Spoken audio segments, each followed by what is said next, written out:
Oh my gosh, Facebook's gonna do that shit again, bro. That's gay.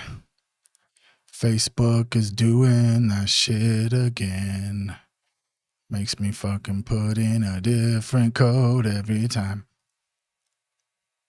It makes me put in a different code every time.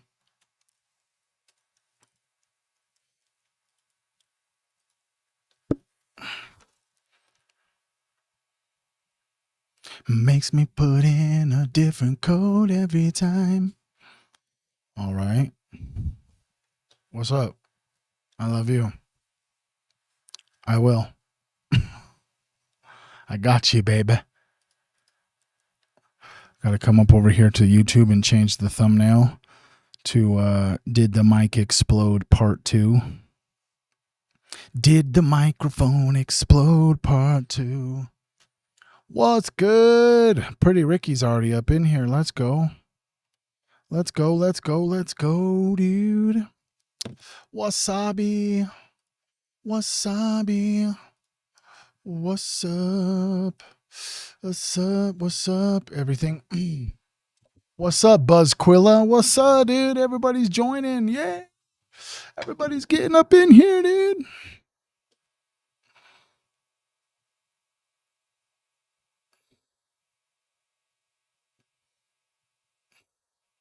Everyone is joining the hangout sesh.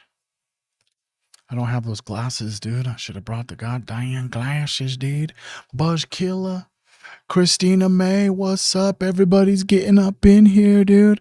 What's up, dude? Where's my little heart hand? Give me those hearts. Give me those hearts.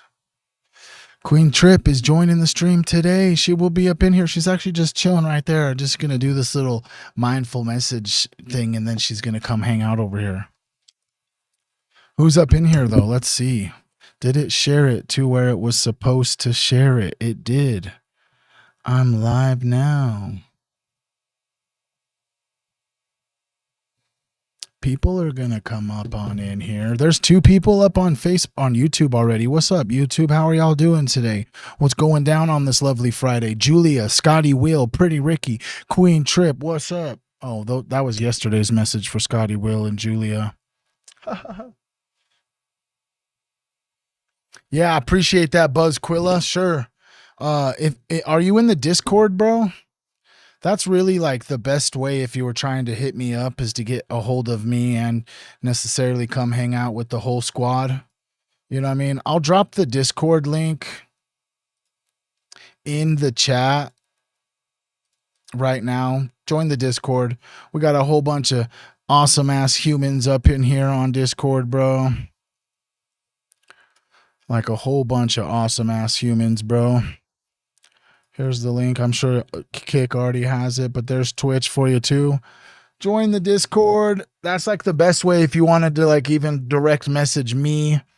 If you wanted to get a hold of any person actually on Team Human, but if you've been trying to get my attention or have a conversation with me, the best way to do that is through the Discord. So click the link I just dropped in the chat.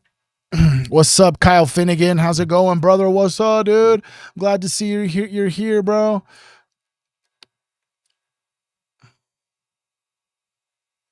Yeah, I mean, if you don't have Discord already, Discord, let me show you. I'll just show you right now. Bro, it's just like a group chat. There's like a whole, everybody that's like follows me and comes up on my live streams and follows my content. I've over time directed them all to a large group chat for everybody. We've got a red pill chat, a music is life chat, a memes chat, show me your food recipes chat, an art chat, a houseplants chat, nature, earth creature, promote your socials, the Oracle, all that. You know what I mean? There's just a huge group chat with a whole bunch of people that are all a part of Team Human who are all up in there. You know what I'm saying? That are all up in there. Well, let's get a little bit more people to trickle on in here before we get going, dude. Before we get going, bro. You can try one of my pouches. They're 9 milligrams, but they're right there. Let's see here. Let's see here.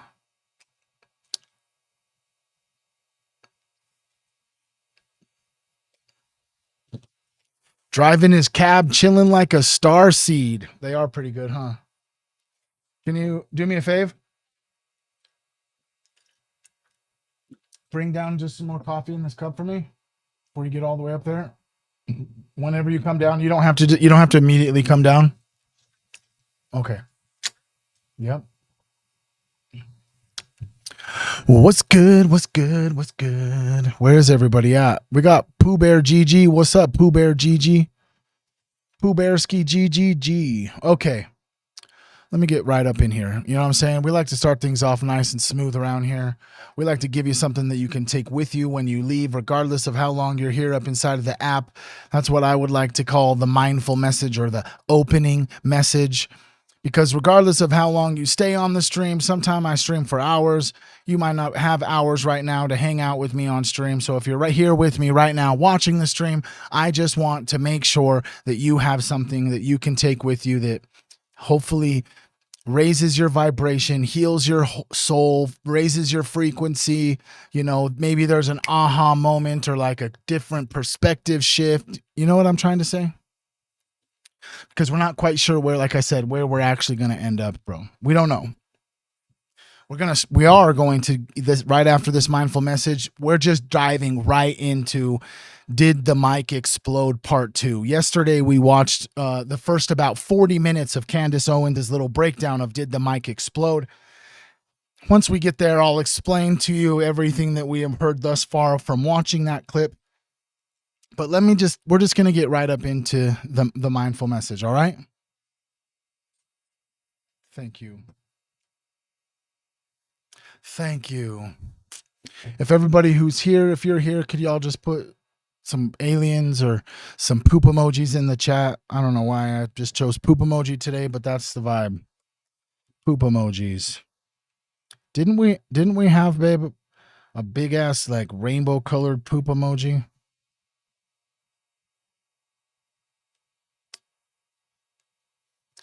What is on Twitch? Oh, the poop emojis on Twitch? There is poop emojis on Kick. Christina May, what's up, dude?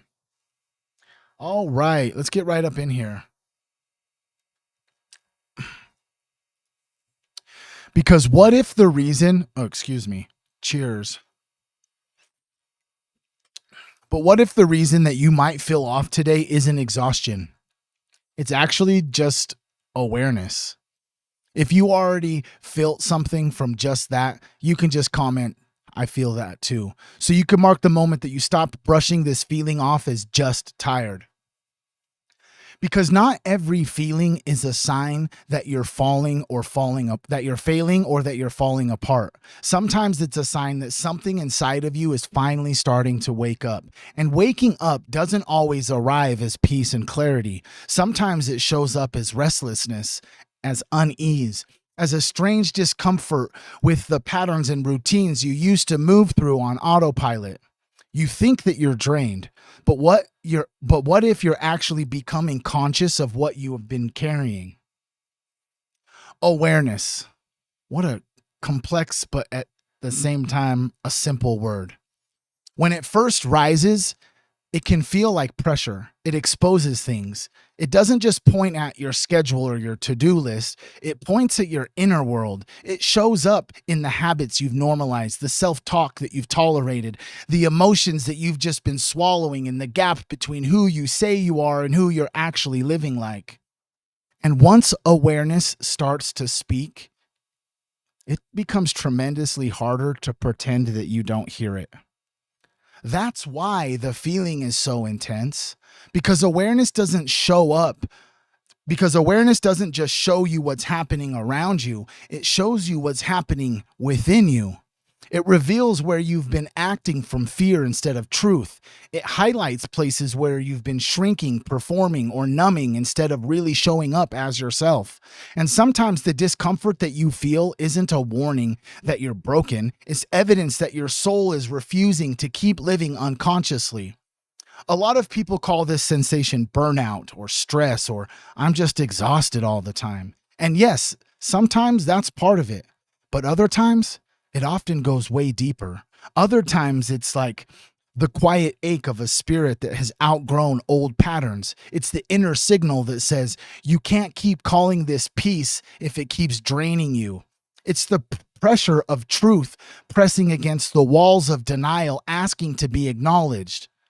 And oh boy, that pressure matters because awareness isn't here to condemn you. It's here to call you back to honesty, back to alignment, back to the version of you that is no longer willing to live half asleep, back to the part of you that knows deep down that comfort isn't the same thing as wholeness and familiarity,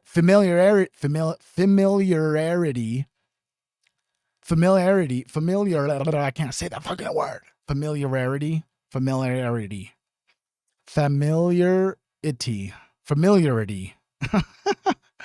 isn't the same thing as purpose, bro. What makes awareness so powerful is that it doesn't just let you stay hidden from yourself anymore. It reveals the loops that you've been stuck in. It reveals the stories that you keep repeating. It reveals the way that you've been moving through life on autopilot, reacting instead of responding, surviving instead of truly living. It can feel uncomfortable because it interrupts the script, but maybe that interruption is exactly what you needed. Maybe the discomfort isn't the enemy. Maybe the discomfort is actually the beginning. Maybe today feels strange because your soul is refusing to keep agreeing with what your mind has accepted for too long. Maybe the tension that you feel is the space between the life you inherited and the life that you're being invited into. Maybe it's the unease. Maybe the unease isn't here to overwhelm you. Maybe it's here to awaken something in you. And you're not crazy for feeling like this. You're not weak for noticing it. You're not failing because it feels heavy. You may be simply becoming conscious of what you have been unconsciously carrying. And dude, that matters. Because once the awareness enters, everything starts to shift. Denial starts to lose its grip. Old patterns start to feel less permanent. The lies that you have rehearsed about yourself start to sound thinner. The habits that used to feel invisible start to feel obvious. And the truth, even when it's uncomfortable, starts to feel more alive than the old role that you've been playing. If this is where you are, you can comment the words breaking through so you can stand in this moment instead of running from it. Because what if this feeling today isn't exhaustion at all? What if it's your spirit refusing to settle for sleep? What if it's the first sign that something inside of you is rising, stretching, and refusing to stay buried anymore? That would change the meaning of your entire day. Because if this is awareness, then this isn't the day that we numb out. This is the day that we listen. This is the day that we reflect. This is the day we ask what is no longer true for you. And this is the day that we stop calling the ache just tired if it's actually your soul that's asking for the truth. Awareness does something else too. It gives you back your choices. When you're asleep to yourself, you feel like you don't have any options. You just repeat and repeat and repeat. You repeat the same reactions, the same boundaries or the lack of them, the same patterns in relationships, the same words that you say to yourself in the mirror. But once you see it, you're no longer just inside of it. You're also outside of it, watching. And that's where possibility starts to set in of being able to change. It doesn't mean transformation happens instantly, but it does mean that you're no longer trapped the same way. You can keep calling this feeling exhaustion and try to sleep through the divine message. Or you can admit that maybe this is not about needing more rest. Maybe this is about needing more truth. Maybe what you're hungry for isn't more downtime. Maybe it's alignment. Maybe what you're craving isn't just a break. Maybe it's a breakthrough.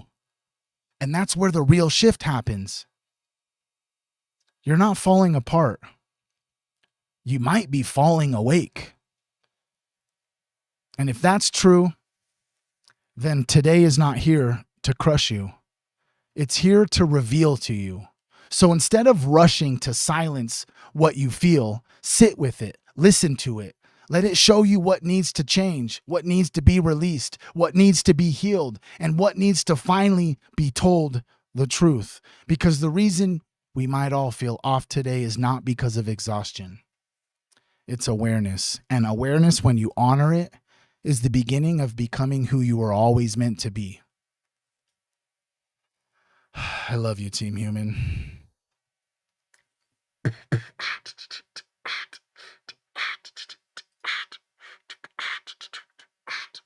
Damn, homie. In high school, you was the man, homie. What the happened to you? Got the 6 vendetta. When it come to the cheddar, you go play with my paper, then you meet my Beretta. All right.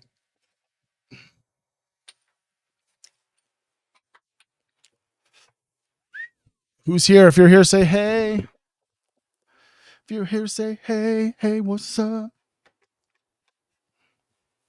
If you're here, say hey, hey, what's up? Grab my little cup over here. Soda pop. My Schmeed. Okay, now it's got to get her. She's in here. Let me just go like this.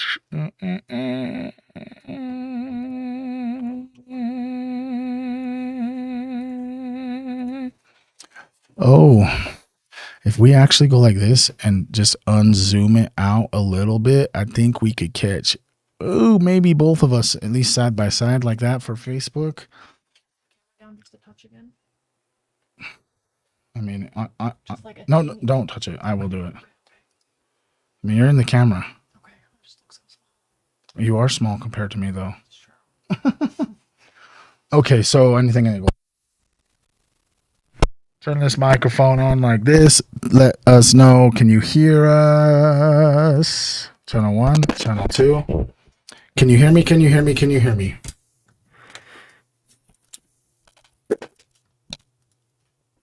Can you hear me? Can we just get a check? 1, 2, 1, 2. Can you hear me? Yes. Yes, everybody can hear the queen. Go here. Okay, can't really see, so I'm gonna do this again and just zoom it, scroll it down just a little. Dang. Let me see. It's not gonna work like that. Just a touch closer to you. We'll just say it like that. We get a little bit of us. If you want to see our full face, If you want to see our full face, come to Kick, bro. Or YouTube. It's a little echoey. It is a little bit echoey. Is that better? Is that better? Can everybody hear us? Check 1, 2, check 1, 2, check 1, 2, check 1, 2. Welcome to what's that song? To Our House. How's that song go? To our house. What's the words to that? Welcome to my house. Oh yeah, that's what my house. My house. Unfortunately, not our. My house. Okay, so basically this is what I understand. We're gonna go ahead and just real quick break down what Candace Owens explained yesterday. I came to realize when we jumped up on here and I was getting this ready and prepared that we actually only made it 20 minutes. We only made it 20 minutes into this hour and 46-minute clip. There was lots of discussion. You know what I mean? So this is basically what I've come to understand. Maybe if I turn my microphone away from you a little more, then it won't maybe hear your voice as much. Okay, so that it will reduce the echo. Okay, so basically from what I understand is that there's this chemical called PTF, PFT, PNT, something like that. Something like that. Okay, so but it's an explosive chemical. PP. Okay, so this explosive chemical Homie died Yeah. from a burn barrel. Yeah. It was like reported on by the news. It was reported on by the news. Come to find out, It was what, like 2020, 2018 I don't recall the exact even? year. It was like before. Mike Leedy is his name. I think so. He died from a burn barrel, and they say that there was an explosion. He was being investigated by the ATF, which is alcohol, tobacco, and firearms, because he had allegedly stolen some of this explosive chemical or this explosive compound. He had allegedly PETN. PETN. Thank you. Thank you, Melissa. He the person that was being investigated, Mark Leedy, by the ATF, confided in his best friend, who was Corey Comparato. I don't even know how. Yeah, his name's Corey though. Corey the fireman. Yeah, he was shot at Butler, Pennsylvania. Yeah. Rest in peace. Rest Corey. in peace. But this is also the same chemical. Comparato, yeah. I think so. This is the same individual or the same explosive compound that Israel used when they made all those explosive pagers that they sent over to Lebanon to get rid of Hezbollah. Mm-hmm. So that's where we're at so far. Yes. Is based off of just the backstory. The backstory of this explosive compound that is believed to have been in Charlie Kirk's road mic. Mm-hmm. All right. And the importance for the backstory, I think, is because it then gives you more knowledge as to understand how it could be associated. They could be associated together. So understanding what the compound is, where it came from previously, helps put more context into why it would be used now. And correct. Correct. I'm just trying to play with this. Oh, I think, let's see. Nope, wrong one. All right, you guys ready to get up into this today? Shabbat shalom. Shabbat shalom. Daddy's home. Daddy's home.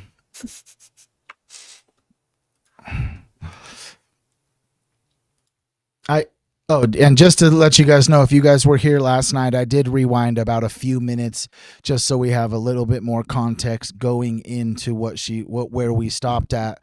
But let's let Candace talk. How could it be contained, so to speak, if it's not like a bullet? You're saying, okay, his microphone is rigged. You're saying it exploded. If you're like me, you're thinking, well, wouldn't that just go everywhere and cause severe burns to Charlie? Wouldn't we be able to see severe burns onto Charlie in the process? So I want to make clear to you is not necessarily, because this isn't just like blowing up a bomb. Okay, obviously that's explosion as well. This would be what is known as a shaped charge. I've learned this recently, and John Bray was trying to explain it to me on X, and I was like, I don't comprehend how it could operate like a bullet. And he kept saying it's a shaped charge, it's a shaped charge. And finally, after I got into his Butler assassination, I suddenly found myself researching detonation cords and shaped charge, and now I comprehend what he meant, because functionally it is like a bullet, okay? A shaped charge is just a specialized explosive device that is literally designed to focus the blast of energy in a specific direction rather than it just dispersing in every direction. Okay, I do just want to point out, this is a high IQ outfit. Everyone who's watching this can understand what she means by a shaped charge, saying that it's not a bomb. It doesn't blow up in every direction. There is a specific trajectory or it wants this explosive to be a projectile to shoot a specific direction or a specific way.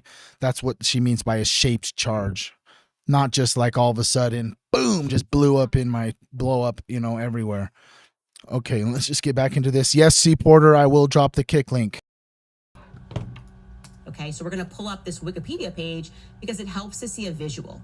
It just says you can literally, and you can go down the rabbit hole yourself, shaped charge, and it's just showing you here, okay, it would have a ballistic cap, an all-filled cavity, a detonator, and then it's going to have that high explosive. So we're going to imagine PETN explosive that's in there. And it tells you, it also tells you, sorry, if you can go back to just the Wikipedia page, that there's all different ways to form it, right? Typically, people are going to use copper. You can use lead. Think of it as just a little capsule that's kind of holding the explosive, but it allows you to direct it in a way so it doesn't go everywhere. So yes, It pretty much functions like a bullet, but it's not a bullet. It's not going to have that same power to pierce through a neck like a 30-06 bullet would if it's delivering 3,000 pounds of heat and energy into your neck. Yeah, and it's going to cut clean through it, but it is going to penetrate and it is going to kill you, especially if it hits an artery, okay? And I also want to be clear that it's not going to be exacting. So they can get that shape charged in there. They can get it directionally to go one way, but they're not going to be so precise to go, I want it to hit his artery and his neck. And frankly, when I think through it, and this is just totally me speaking in my opinion, I don't think they wanted it to hit his neck. I think that is what went wrong. I think the best case scenario, if I'm, just as an example, I'm theorizing here and I'm the Israelis and I'm rigging his device, I want it to hit his chest. I want it to be here and I want it to hit his chest, and I want people to think they hear a shot, and then I want blood to come out and everyone will go, Charlie Kirk got shot. I just want to point out that there is actually quite an interesting observation if you really contemplate like it being inside of the microphone, how she says that she doesn't think that it hitting his neck was the plan, that the 30-06 narrative could have been a lot more believable if it had hit him in the chest versus if it hit him in the neck.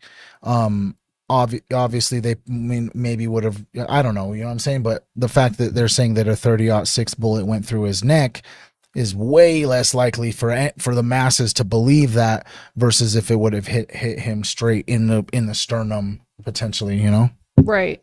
Because it probably would have done more damage if it would have hit in that area. I mean, it could have, not probably would have, it could have done more damage, which could have resembled a bullet wound more than like an explosion where it kind of went everywhere and shrapnel flew.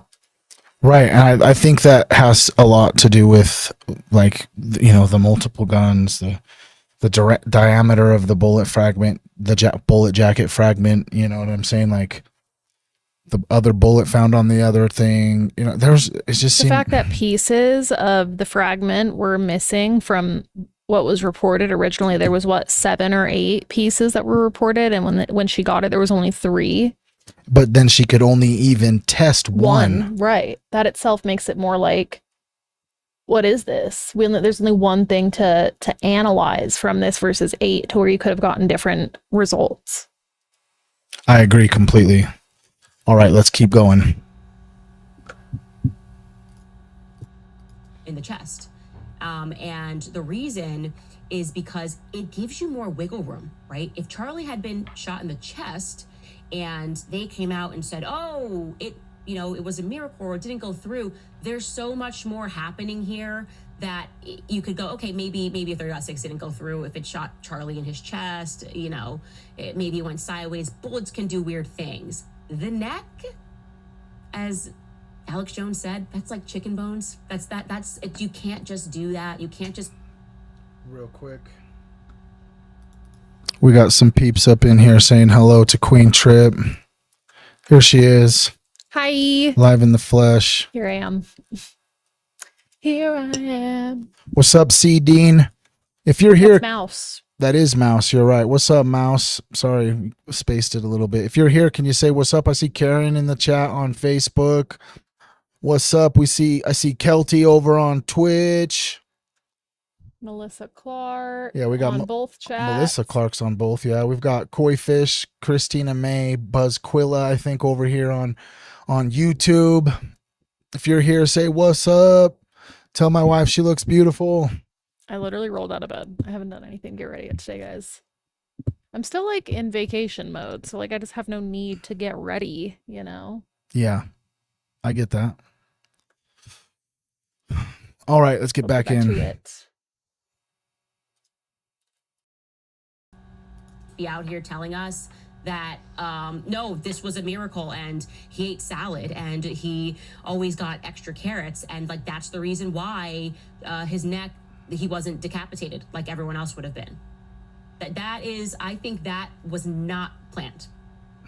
Again, that's my opinion, and I'm going to stick to it until I see further evidence. And what I can say and what I can state rather unequivocally is that there is now more evidence, more evidentiary support that Charlie may have been killed by a rigged explosive device that was on him than there is that Tyler Robinson shot him from a rooftop, committed his first assassination. All he got was a grainy staircase photo.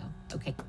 Before we go any further, real quick, which one are you? Are you a pew pew or are you a boom boom? Yeah. You could just put pew pew or boom boom in the chat, depending on know. what you believe really happened.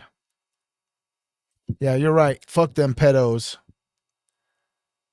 I'm so excited to see it, Mouse. That's so cool. I'm so excited about the tarot deck. Yeah, it's gonna be sick. She says, "Boom, Israel." Hell You're yeah! funny, Melissa. Boom, Israel. You think it was the pew pew, Mouse? Pew pew or boom boom? Bada boom, bada Yeah. bing. Boom, boom. Hell yeah! Let's keep going. Eternity, you cracked me up. You're like, fuck the peppermint. All right. That's not tracking. And so I now want to go over that mounting evidence. I want to review some of those pieces of evidence because it's important that we pause and reflect and remember, as Charlie said yesterday, we're not morons, okay? We may be laymen, but we are not morons. And the story they are telling us currently is positively moronic. Okay. So one thing that you should never forget, and which really stands out to me, if we're now running this theory that he had a rigged microphone, a shape charge, a rigged microphone that was inside of that, which could work because Charlie doesn't know what's in it. The whole thing could be filled with an explosive. It could just be that one shape charge that's in there. Somebody detonates it, you press a button, they create the friction, and it goes boom. And it is very curious, therefore, that despite us having revealed to you that bomb dogs were available and on the scene, the FBI or the bomb dogs were not brought to the area where Charlie was seated. Why? That seems completely crazy. You've got bomb dogs. You're not going to take them to where Charlie Kirk was seated. Instead, they were brought to a random field where Tyler Robinson's gun is eventually. I think we have only ever seen. No, I mean, I don't know if anyone's ever seen him in real life.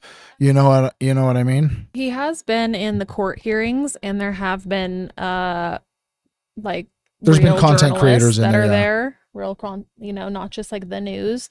So I feel like those people have seen him. Yeah, like Brandy and them. Yeah, yeah. And I trust their if that's him or not. I mean, who knows if that's really him though? Like him. I think there's clones, so I don't know. Yeah. So I mean, like, how deep are we trying to get on that question? I actually just posted a video as, is Erica Kirk a clone? So I can't really talk. You know what I'm saying? Going to be recovered, but not by the bomb dogs. Their noses were broken that day. And I'm going to remind you again that bomb dogs are the highest grade technology that we have available. There's no technology system that we have been able to build to replicate the power of a dog's nose. That's incredible to me. They are so effective that they can still smell trace amounts of explosives, of a fired weapon, a bomb residue, for up to 10 days. Even if it rains, they can still smell trace explosives. They weren't brought down there. Why? Well, my belief is because the bomb dogs would have smelled it instantly. It's also my belief that the reason why they didn't locate the gun is because that gun was not fired on September 10th. There was no evidence that gun was fired on September 10th. And like I said, they're not going to try to override that technology. So the best to just keep the bomb dogs away from where Charlie was. Now, this may also go some way. If we are running with a theory that his microphone was rigged and exploded, it would actually go a long way to explain why there was a mad dash to dig out the dirt and pave over the scene of the crime, okay? Because there would have been trace chemical particles that would have been in the soil. And there's no way you're going to get rid of that, right? Trace outside of just completely repaving it over and having no access to those trace chemical particles at all. And so I want to show you this clip that went absolutely viral while I was in Russia. The contractor that was unexpectedly brought in to help pave over that scene called over on the weekend. Charlie gets shot on a Wednesday. They want this crime scene paved over on a Sunday, and he's going to explain who he was told made that call. Take a listen. I get a call, and I don't answer my phones on Sunday. They left a message, and the gentleman said, hey, you know, this is kind of weird, and he was kind of hemming and hawing on the phone. This was 5 days later then? Yes, You said it was on the Sunday? Okay. Yeah, on Sunday. And he says, we've got a paver emergency.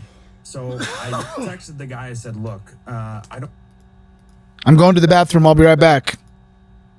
don't work on Sundays. My guys don't work on Sundays. You know, I'm happy to call you on Monday. What's a paver emergency? So he sends me pictures of right where Charlie was murdered. And he says, we need to put pavers in this place. So I called him, and the guy seemed like a genuine good dude. He says, you know, look, we don't have a whole lot of answers. We're told by, you know, people above us that we've got to put pavers in, you know, today and tomorrow. It needs to be in by Monday. And we've never done pavers. We've never installed them. And we want to make sure we do it right.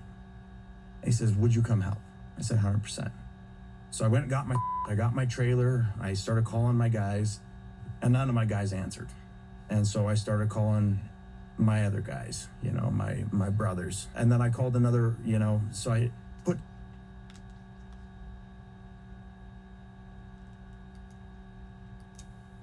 Random thought.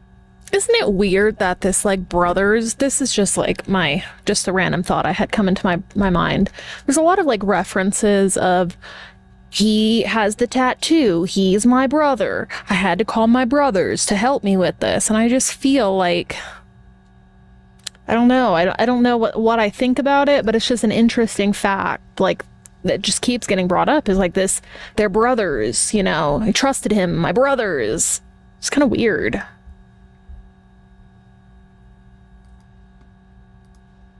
Together this ragtag team, you know, of guys that we showed up on that Sunday, you know, within an hour and a half of when they called us with our trailer. And we met with a couple of dudes. I was telling you there, you know, there wasn't a whole lot of information. There was two guys that were kind of in charge. One of the guys was in charge of a state-owned facility.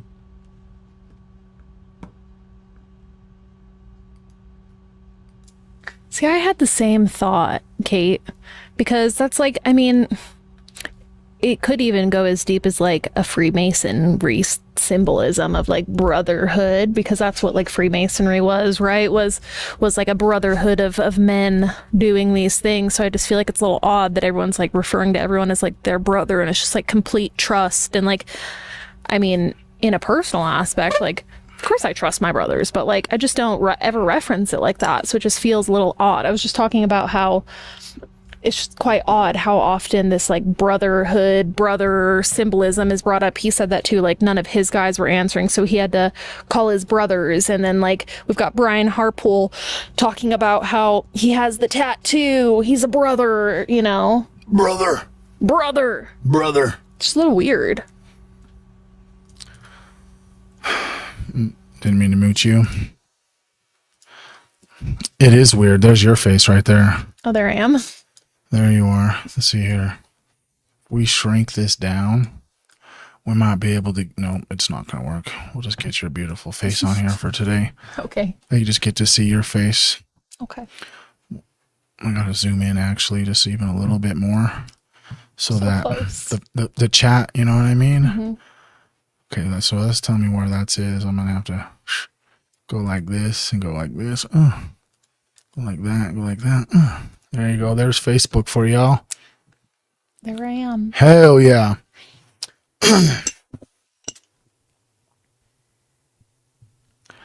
Yeah, you're right. It's being in Utah is kind of crazy because we did grow up in the LDS religion, and the more and more that we've went on and like had our eyes opened and been initiated into some symbolism and some knowledge regarding some pretty intense secret society and occult connections, it's completely obvious that we've done, I've done it a few times live on stream showing the Freemasonic connections to the LDS church, you know? Yeah. And to be honest, even just to put it into a broader perspective, almost every single religion has aspects of Freemasonry mixed into it. It's almost like it came all from the same people and just was put there to cause separation and division. Right. You know? It does seem kind of weird, huh? All right, let's get right back in here.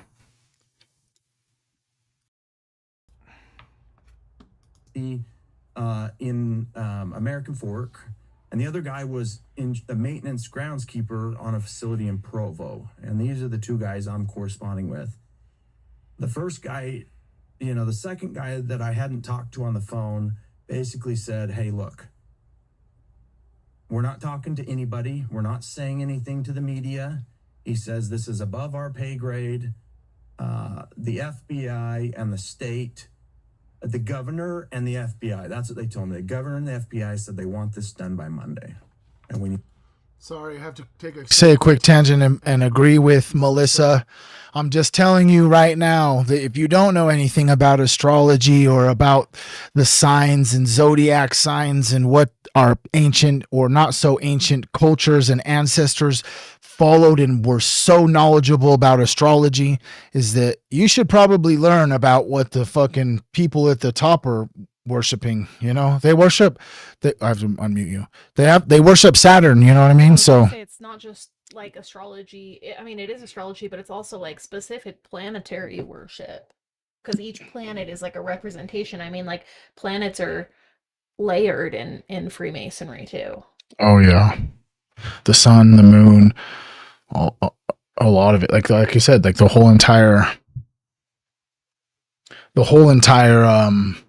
system is all based off of these Why did they exile Pluto? Numbers and formulas and fucking calculations of when the fucking star of Osiris is going to be up next to Saturn, and the next thing you know, they perform sex magic and sacrifice something and ask this god or deity. You know what I mean? Like they were all doing it back then. Do you know what your astrology planet is?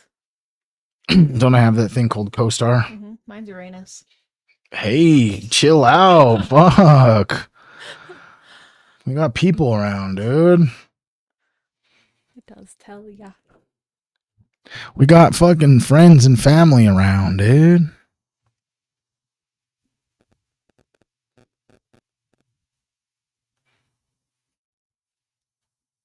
Let me see where this thing is at. I think it's in here. Let's see here. I'm having to re-download the app. What planet is associated with Capricorn? Saturn. See, that's fucked up, dude. We're just talking about, the fucking kids are the people that are fucking like eating and sacrificing children and doing sex magic at the top. They worship Saturn. And then I'm like a Capricorn and I'm associated with Saturn. And my last name Hess is associated with a Nazi and the person who helped fucking fund the first Rothschild bank. It says Saturn is the planet of discipline, structure, responsibility, and long-term goals. The ruling planet explains why Capricorns are known for their ambition, practicality, and strong work ethic. What's your guys' zodiac signs? I'm pretty sure mine's Uranus. Let's just double check. Whoa, chill out. Do you want to get... Uranus is what I'm pretty sure. Yep, Uranus. Uranus. It's the planet of innovation and rebellion.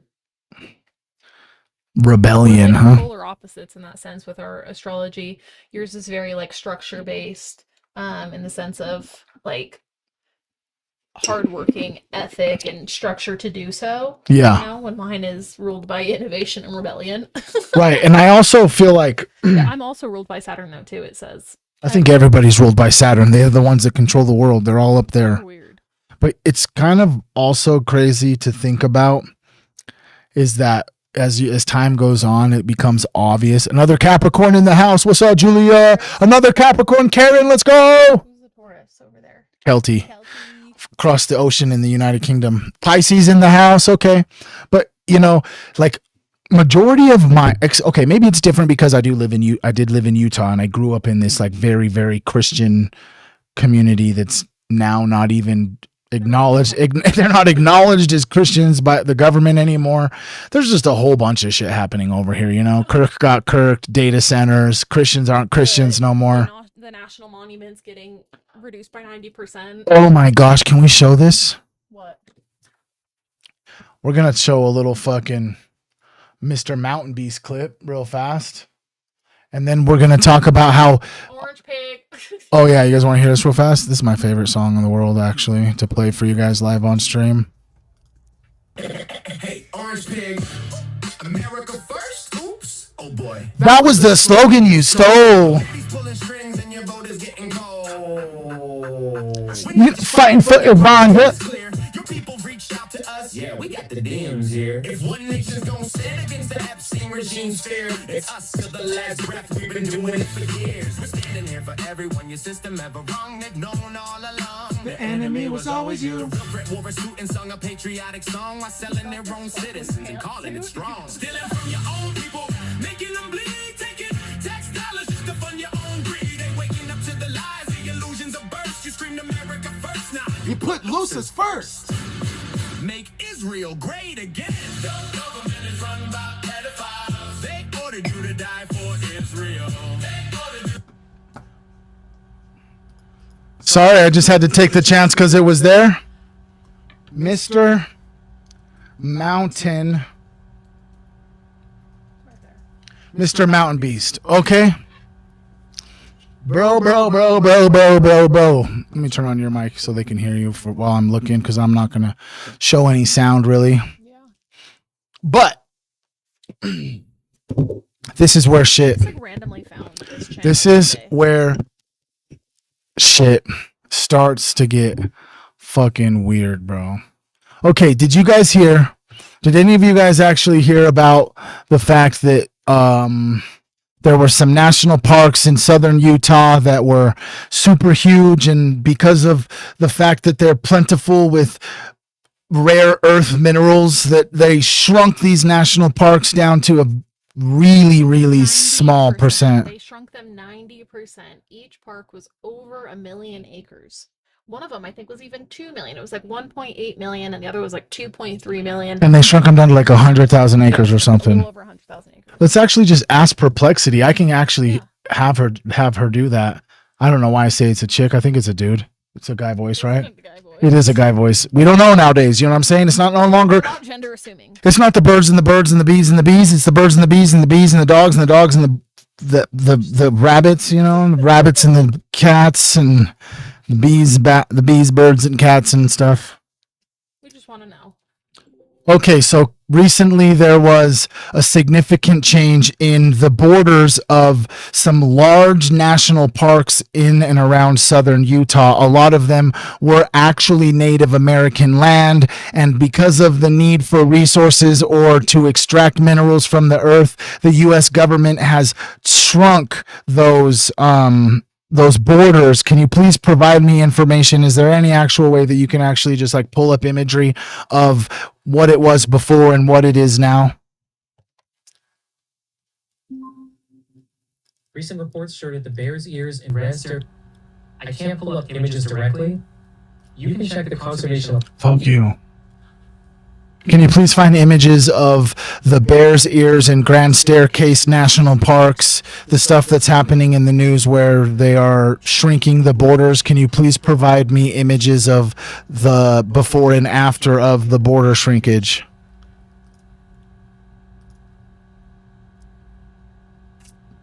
Boom. Yep, that's the one. Look at this, dude. Purple is before, red is after. Yeah. Purple. Right down near Moab. Yep. So where the purple is was what it was. And a lot of this stuff, I'm about to show you a few little things. This is another thing. Not only did Charlie Kirk... One we're going to be showing, but it's one of these two. How come all this crazy shit? I mean, I'm sure it's similar for probably everybody that's... Looks like there's been a lot of Utah things happening. What's up, Julia? What's up, girl? Hey. Where's the... we got Queen Trip in the house. Let me just pull... She's over here. She can't... You got to be able to hear you, girl. I'm right here. Let me just go like this. She's right here. She's right here. But yeah, so the thing that's crazy though is that I mean, maybe people have everyone in every state that has something like lives somewhere, they be always just like crazy stuff. But like these huge ass data centers where Kevin O'Leary was all over the news talking about his data center in Utah. And then Charlie Kirk got Charlie Kirk. There's all sorts of crazy shit about people in our fucking state who are Mormons, pedophiling kids and shit, fucking judges, teachers, fucking doctors, OBGYNs, fucking BYU football players allegedly raped a girl and then his charges were dismissed. Crazy. Anyways, and then we have like this national park, bro. And Utah's on fire. And Utah's on fire. Bro, is this the Garden of Eden? I'm just kidding, bro. I'm just kidding, bro. You never know. It seems quite insane that just all of this stuff is happening in Utah and I'm like in the middle of all of it. You know what I mean? Is it insane or is it just quite coincidental that things are run by a secret society, a Masonic secret society, and that's they were no longer classified as Christian, maybe something else? Hot take in under 60 seconds. Okay. There's a high rate of sexual suppression when it comes to the upbringing of Mormons, and if they sexually suppress in outwardly acts, they're automatically in private going to resort to pornography. A lot of these individuals that are Mormons who have been using pornography to secretly be sexual instead of outwardly sexual so they don't look unrighteous to their community, grow up to be governors and all of these other things, and then the Jewish people who own these porn sites know exactly what they self-pleasure to. So when it comes like, hey, bro, you're going to help us cover up Charlie Kirk getting Charlie Kirked, you're going to do that because we find out that you like to watch either super violent or illegal type pornography, right? And then all of a sudden, Charlie Kirk gets Charlie Kirk, and now our whole entire city's our whole fucking state's on fire. They're just letting data centers come in. It's kind of crazy that right after the fucking data center was announced that it got approved, literally the governor got on the news and said, "This is a statewide emergency. We're in a drought." But don't worry, the data centers are going to bring back the water to the lake. We're in a drought.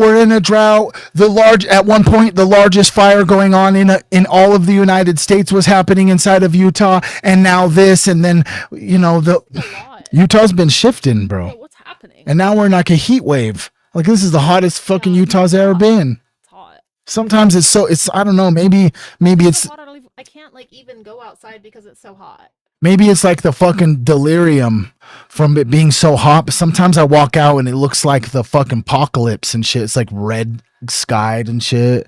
You know what I mean?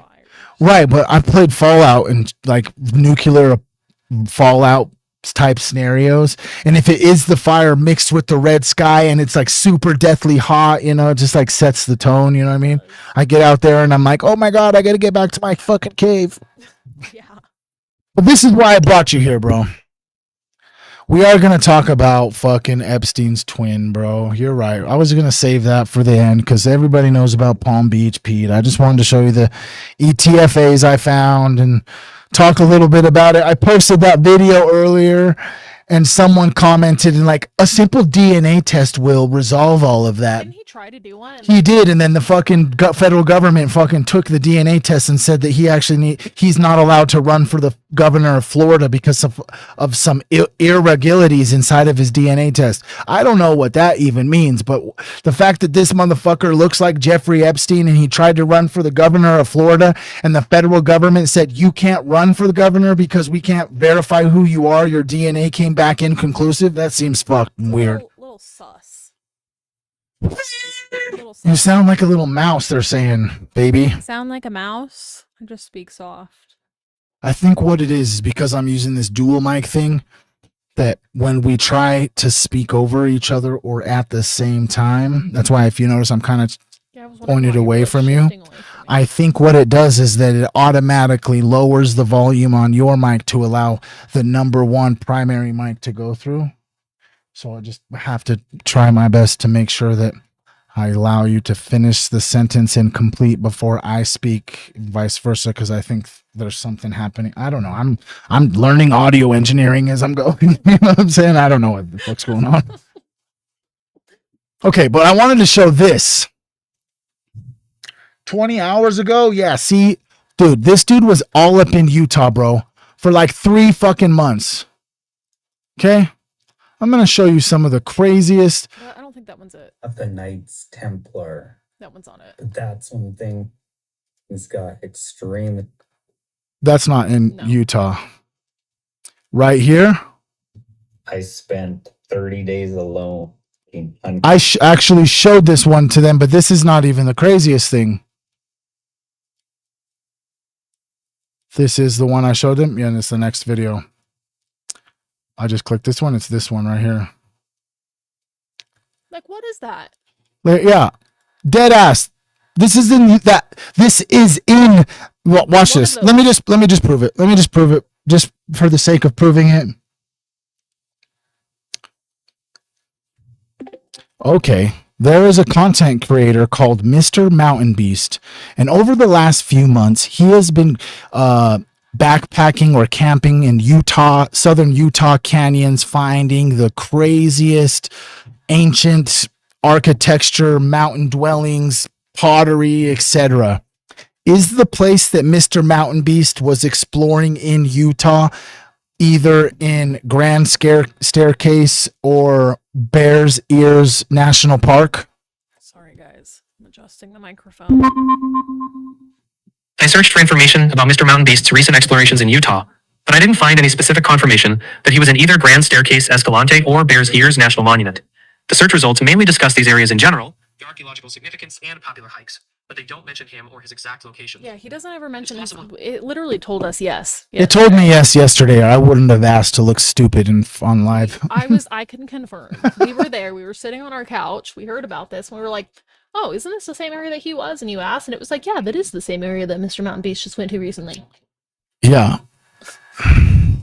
I mean, to be honest, Melissa, if I'm being straight up, realistically, regardless whether he's a grifter, It's still interesting. I mean, this dude went to southern Utah and explored a canyon that I've never explored and showed me things inside of this canyon that, if I'm being 100% honest with you, it looks like Egypt to me, bro.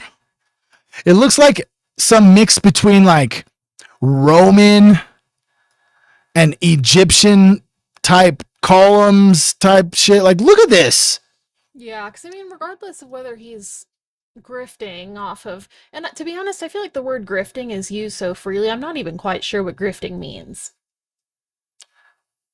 Like, just trying to gain attention or attraction or monetary value off of something that's already out there. Trying to take more than you're giving. I mean, Well, I've never seen videos like these. The information's out there. Someone's got to put it out there. You're right.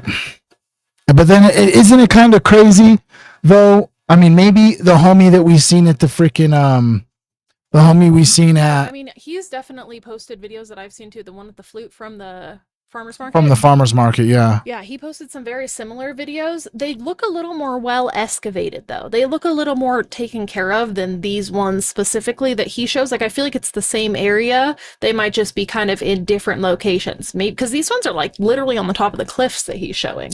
Yeah, this is like, look at this. Did you know that inside of the Utah Canyon that there was I didn't even know these were here. there was literally anything in this capacity? I'll even go full screen and I'm just going to actually take it. We're going to playback speed 2 times speed just so it can have a visual. But the fact that it just seems super suspicious to me specifically that we watched all of this over the last few months. We were like watching his videos like This was from, every like 2 months ago. yeah, like every video he posted.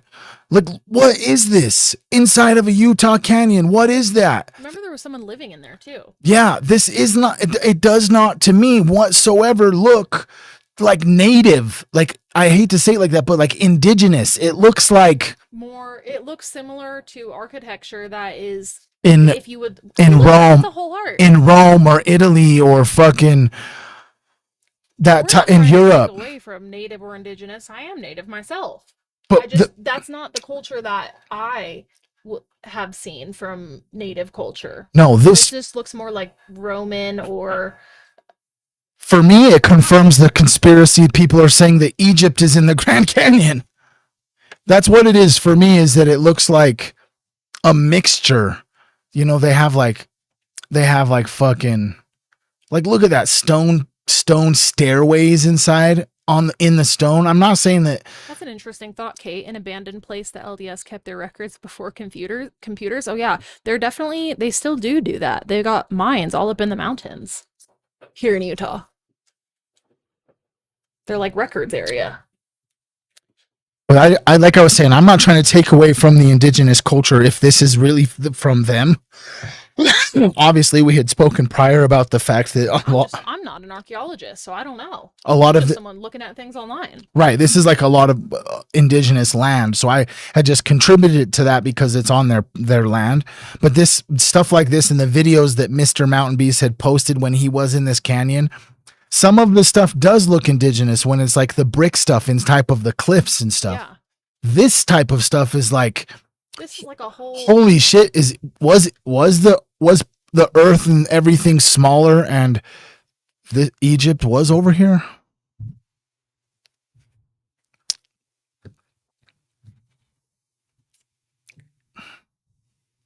Anyways, let's get back to Candace though. This was just something interesting. Sorry, little side tangent. Back to what we were doing. Back to Candace. Did the mic explode? We need to get it done. We're not asking questions. We're not talking to the media. And so I said, okay. The FBI and the shady governor want this done by Monday. It's a paver emergency. He asks an appropriate question. What is a paver emergency? Like, was there just like a hole in the galaxy that someone's going to fall through? Can't wait till Monday. He's got to get together a ragtag. No, they want this done. It's coming from higher up. This has to happen. Yeah, that's shady.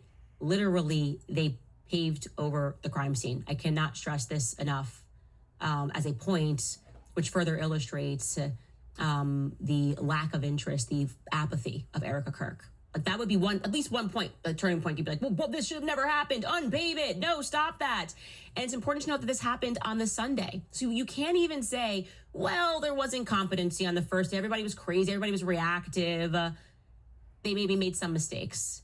This is happening on a Sunday. People knew it was happening on a Sunday. People are thinking through. They could have brought the bomb dogs back. I mean, you going back and looking at all the footage, there's footage of, cops crawling the scenes. Why are the cops crawling the scenes?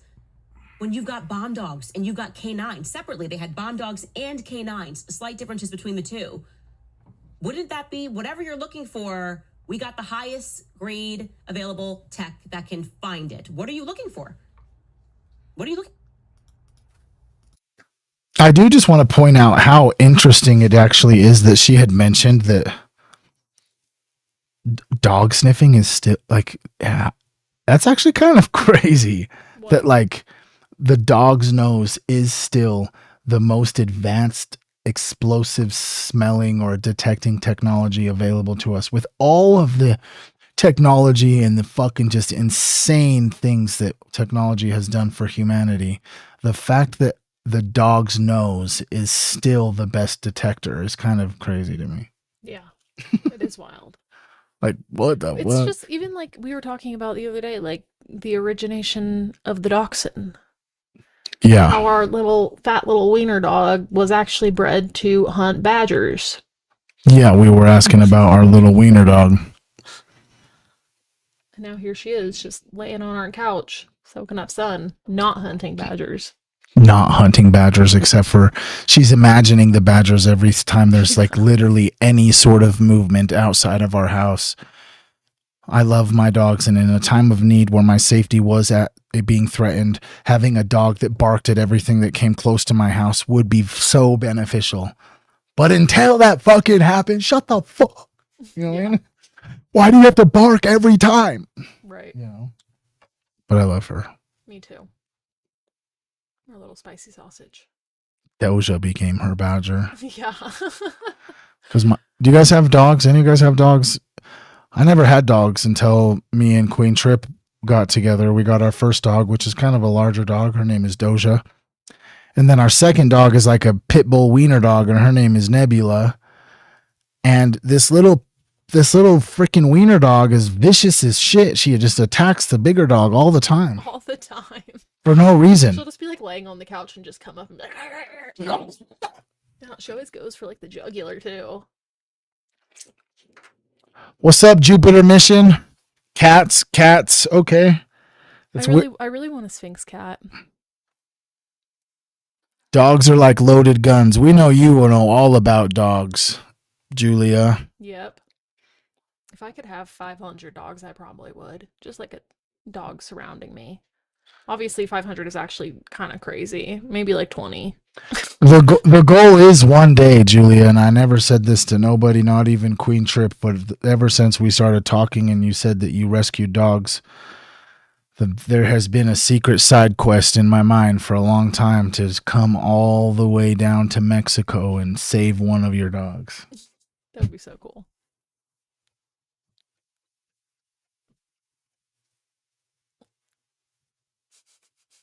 All right, where were we? Let's get back to this. For? Why would you have to pave over the crime scene? In fact, Skylar, that other video you had, I don't know if you pulled it in, of that newscaster talking about the pavers being put down. Do you have that handy? I'll give you 10 seconds. Yeah, because I also want to show where they paved over. That doesn't even make sense. That doesn't even make sense where they paved over, unless what they were trying to do was cover up the entire area because they were concerned that trace chemical particles, like I said, that would have remained on the surface of the soil. That's not something you can control if an explosive is used. Then you would have needed to quite literally dig and replace the soil all around. You want to come say what up? You're going to have to step in right between, right in between. You're going to have to step right in between. Let's give him a little dance. Just hit him with the gritty real fast. You're on me. Oh, I am on here. You. I'm sorry. Let me fix that. Hit him with the gritty. I'm going to beatbox and you dance to the rhythm, okay?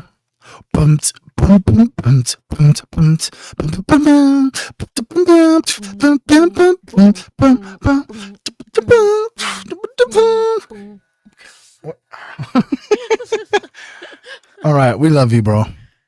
Fine. Other Cletus's phone. I don't know where it is either. To hide that evidence. Here's that video of the newscaster discussing it briefly. This is the courtyard where it all happened. It's now open to the public again. There's lots of people coming here, placing flowers, cards, things like that. The university is already making some changes. They're replacing the grass where Charlie Kirk was speaking with pavers. And there are several petitions online asking the school to make this into a permanent memorial for Charlie Kirk. Wait a second.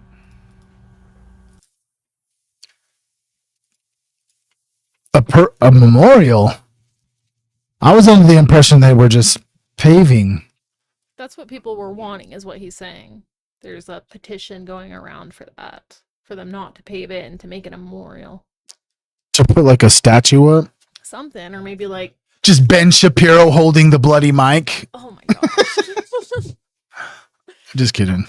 Sorry, that was a crude joke. I shouldn't have said that. I mean, he shouldn't have said that. You're right. He shouldn't have said that. I agree. Have said that at all. The day of, or the day after.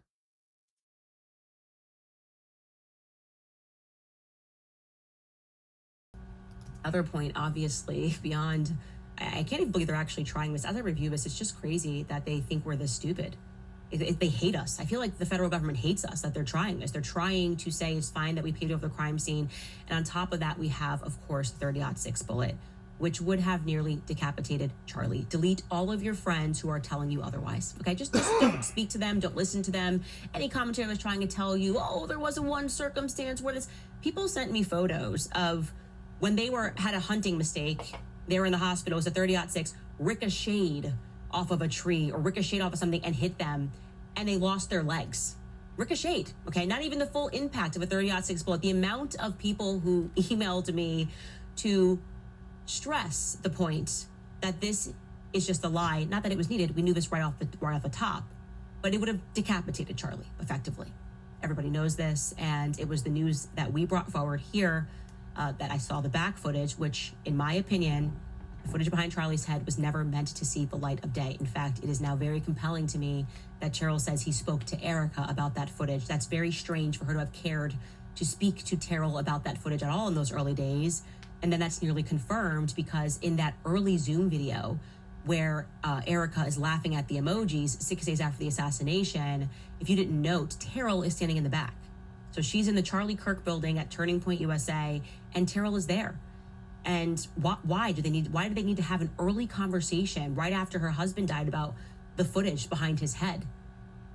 And what that footage reveals is that the bullet, not only did it not pierce through, right? That's critical, of course, but it didn't even cause the blood to spatter backwards.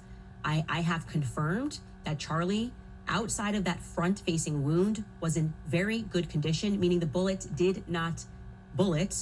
or the projectile, is what I'm going to say going forward, did not even cause significant damage to his neck outside of that entry point and the artery that it hit, which, as we know, caused profusive bleeding.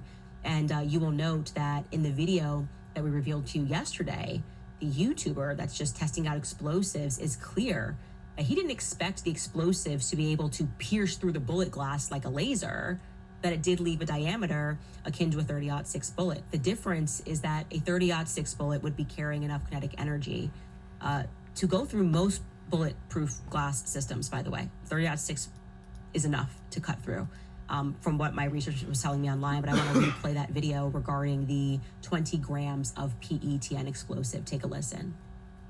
20-gram booster, PETN charge. We're going to use it against the transaction window to see what the results are.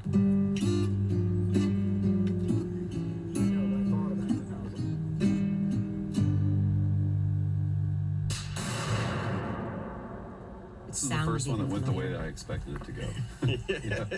I didn't expect a half pounder to make like a laser beam through the guy's head. It's about the same as a gunshot. This is NIJ4 rated glass. Yeah, from a 30-06. It's about the same foot diameter.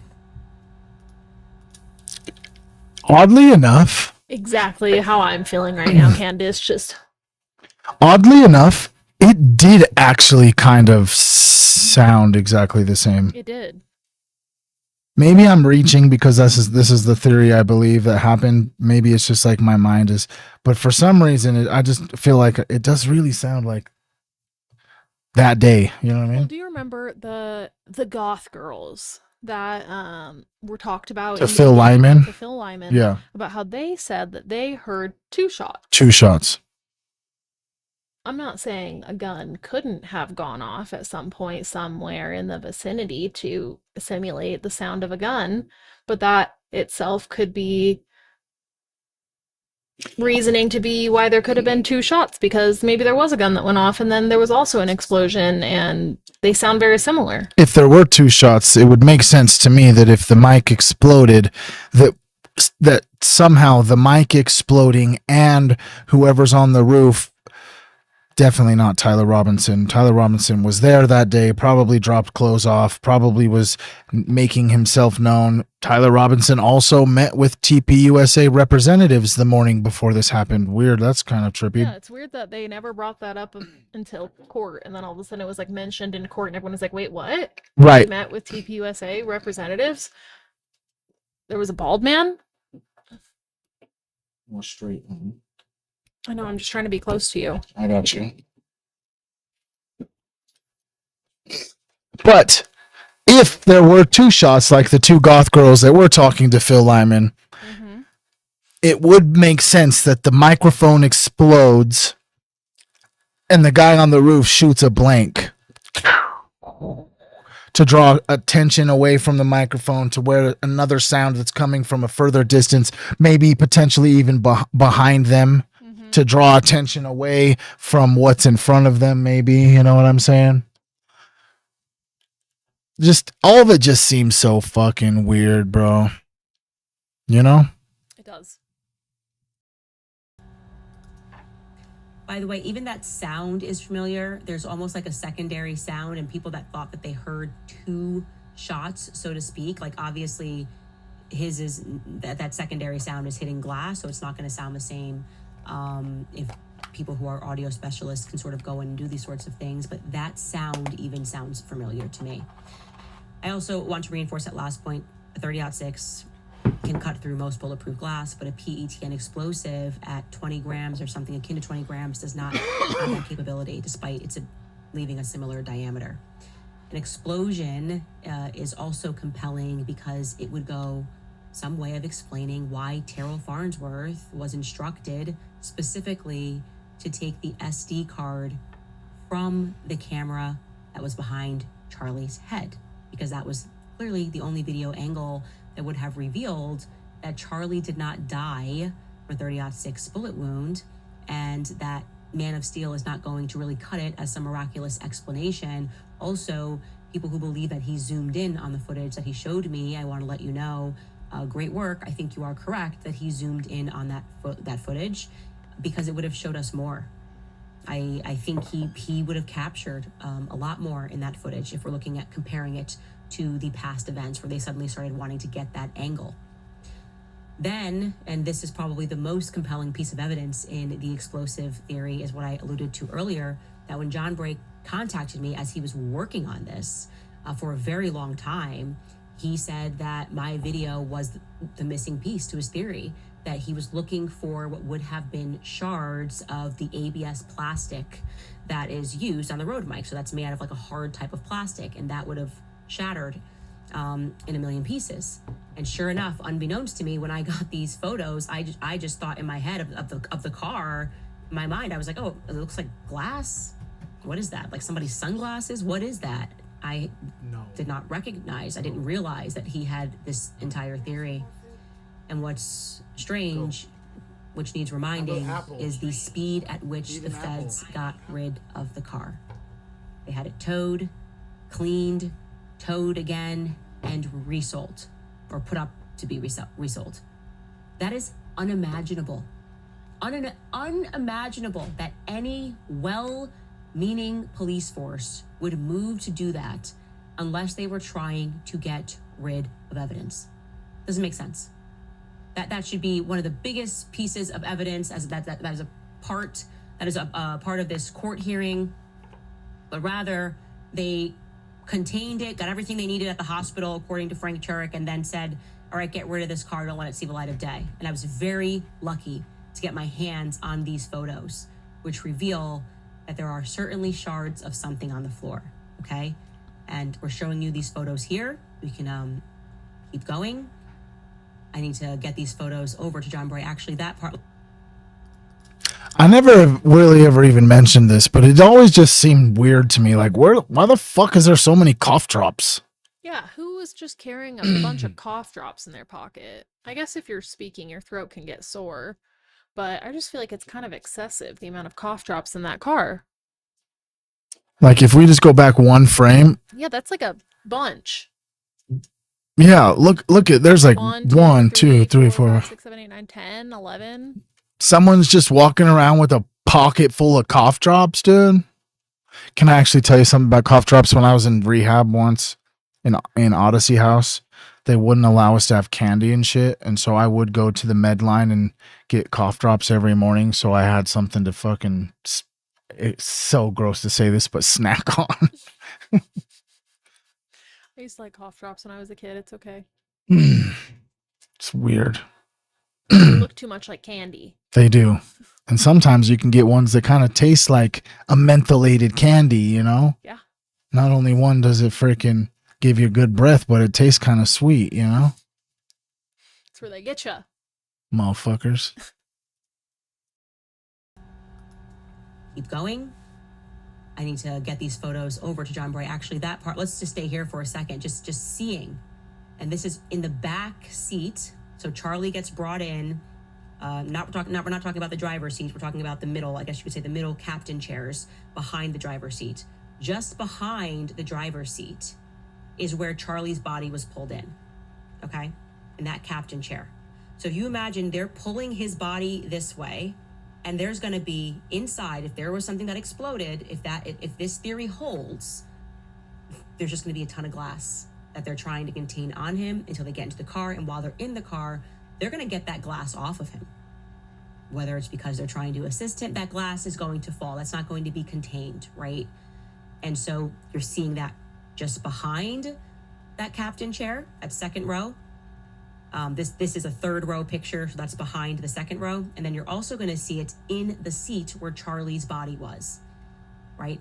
These are the front two captain chairs, and you can see that we even have it in the crevices of the chair itself. That is very compelling. Again, could it be something else? Could it be, playing devil's advocate, they were all wearing sunglasses? Did one of them take their sunglasses off or and accidentally step on it? Well, then I would expect to see some frames. What did you put the frameless? Again, but let's be open to everything. It's an investigation. That's very compelling, and there have been no answers. Actually, Turning Point didn't even seem concerned about any of this stuff. They're not concerned about the fact where is the car. They're nothing. They're just good with everything. They trust the science so much it is unnerving. When you run this theory that Charlie's microphone was rigged, suddenly every little oddity in this story, every little oddity from September 10th onward begins to make a lot more sense. Just to briefly recap, we put together this graphic for you guys. The rigged mic would go a long way in terms of explaining why the bomb dogs were kept away from the scene, okay, because they would have smelled the explosive. Why the crime scene was immediately paved over and the soil was excavated. That's because explosive residue, as we have learned, really hangs on to soil. It is highly soil absorbed. So I can show you that here. I think we have a little science article that you can look up. You can research this on your own, but it says that the low water solubility and high soil absorption of PETN in particular, if we think that is the explosive, it would be very problematic, and you would in fact need to dig out the soil. We introduced to you guys the Dan Merrill, who was the guy who was the paver who was called to come in on a Sunday. Well, actually, further on in his interview with Jimmy Rex, he describes how he was actually the second person or the second team, so to speak, that arrived. Before he even had arrived on that Sunday, just a few days later, they had sent another government team to go in and to dig out all of the soil. 8 to 10 inches of soil. Take a listen to what he said. When I showed up, I took pictures of what it looked like. They had taken out about 10 inches of the dirt around the whole place. Right, right now you can see where the pavers are. Everything under that, probably 10 inches had been excavated. Why do you think they excavated so much dirt? You think that they were trying to make sure they got any bullet fragments or anything that was in there? I wasn't looking at it with that lens, dude. Really? I wasn't. It didn't even cross your mind? It didn't cross my mind. Well, my answer to that would be, as I said, running this theory, that it is because of high soil absorption. It is a fixture of PETN explosive. Again, another thing that just sort of would lock into place. Why the feds were searching for Charlie Kirk's necklace? The same reason, explosive residue. Why there appears to be shattered black plastic or glass all over the SUV, which transported Charlie to the hospital. That would be the road bike. That would fit in perfectly. That would make sense. Why there is no available footage or any eyewitness reports of someone seen firing a shot from the Losey building. That's a big, strange anomaly here. Why do we not have those? Yes, I saw him take a shot. Yeah, because no shot was actually taken from the Losey building. Why the feds did not conduct a standard GSR gunshot residue test when Tyler Robinson was brought in, because they knew that he would fail it. And that would not help them in court if Tyler Robinson, who they say they got after a 33-hour manhunt, 33 hours on a minute over, failed the GSR test, especially when they say he was wearing the same outfit. It would also explain why Terrell Farnsworth violated the crime scene immediately, quite boldly, to remove the SD card from that back footage, because it would have captured that the 30-06, which would have decapitated Charlie, did not go through. Also, it would explain why there was unusually no ambulance on standby. I always had an ambulance on standby at my Turning Point USA events when I toured. This is an anomaly. It would answer to that would be because, well, the paramedics would have seen the shattered road mic pieces and all of the other evidence which did not support a gunshot wound. That would be the reason why you would just have his security team transport him under this theory. Again, Now that I'm thinking about that, for one, all of this stuff lined up like this, it kind of makes it just kind of easy to just say, yeah, this is probably what happened, especially with the fact that there was no ambulance there. Like the fact that if there was an ambulance there, then they would have been able to, during the shot all the way to the hospital, basically Charlie's securities team was in full control of the entire situation and anything that was happened up until he got to the hospital, whether it was to remove the bomb, whatever it was, you know what I mean? Well, and to be honest, it's so crazy that Terrell Farnsworth just like grabbed the chair that Charlie was just killed in and just used it as a step stool to get to these cameras. Like that itself, like anyone that has ever watched any sort of show or movie, you know, you don't touch the crime scene. Right. So like, why are you grabbing that chair and just like stepping all over it and moving it and all of these things? That's the same dude that took the video. Yeah. Charlie was just shot. They just shot him. Charlie. That's Like, it's so weird. Why are you recording yourself? Like, it's just crazy. It's like, you're thinking about content that much? Right. Or who are you sending that video to? What's going on here? And then come to find out that Ben Shapiro's security team was getting minute by minute updates of what was going on with Charlie. And as soon as it happened, Benjamin Netanyahu came out on X and was like, I did not kill Charlie Kirk. Yeah. What about any other killing that has happened? Why hasn't he come out for all of the people that were murdered by ICE and being like, we did not kill those people? Benjamin Netanyahu says, I did not kill Mr. Peretti. Like, it just feels crazy. Right. I mean, maybe it worked for JFK, you know, the country just came out and said, we didn't kill the president. Hell no. We would never do that. Of course we did not. Trust and believe us. Thinking while it's still legal to do so. Lastly, it would go some way of explaining why Erica was quick to forgive Tyler Robinson before the world, quicker than she was able to forgive Drewski when she came out weeks later looking like an assassin and saying that, you know, she was so angry at Drewski, much more angry than she was at Tyler Robinson. So bizarre. So bizarre. Well, it's easy to forgive someone if you maybe know they didn't do anything. I could probably forgive someone who didn't do something to me either. I don't know. Anyway, to move on, we were inundated yesterday with emails from people who work in the space of media, in the space of audio particularly, and they were positively incensed and insistent. They could not express enough how absolutely inappropriate, nonsensical, and utterly moot it would be for Charlie's mic to be placed on the inside of his shirt, a point that I briefly mentioned yesterday. She made a good point. Melissa did. She said, and to make sure America sees the assassination is also a really important in this. Okay, so I'm going to just a little thought experiment for a quick second. Bohemian Grove, okay? Cremation of care. Do you think that when they were sacrificing whatever to Moloch, that the individuals that were facilitating the ritual believed that the more people that were present for this ritual, the more powerful the ritual would become? So if Charlie was a ritualistic sacrifice, they just harnessed the attention for this ritual from millions and millions and millions of people versus like the 100 people in Bohemian Grove that watched the cremation of care.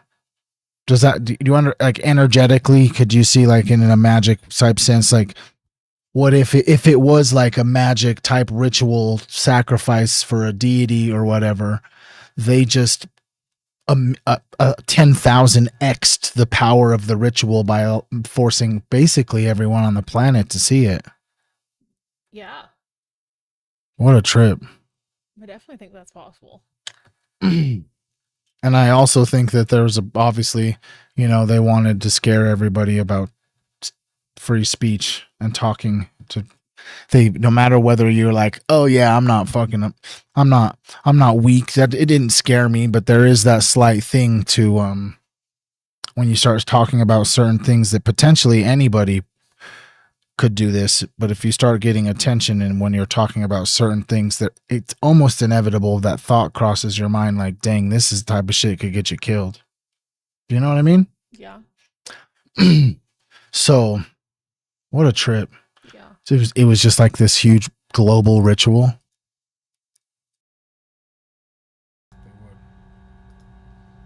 But I didn't really harp on it.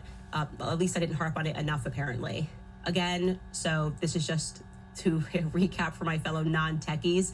We are referring to Charlie's wireless microphone, not the handheld. Here it is, again, that black squared Rode Mic Pro. It does also feature recording capability, and it also has a magnetic clasp, which holds it onto your shirt, the other side of your shirt. And here is how they put it onto Charlie on September 10th. So they have the magnetic clasp on the outside and yet the Rode mic on the inside.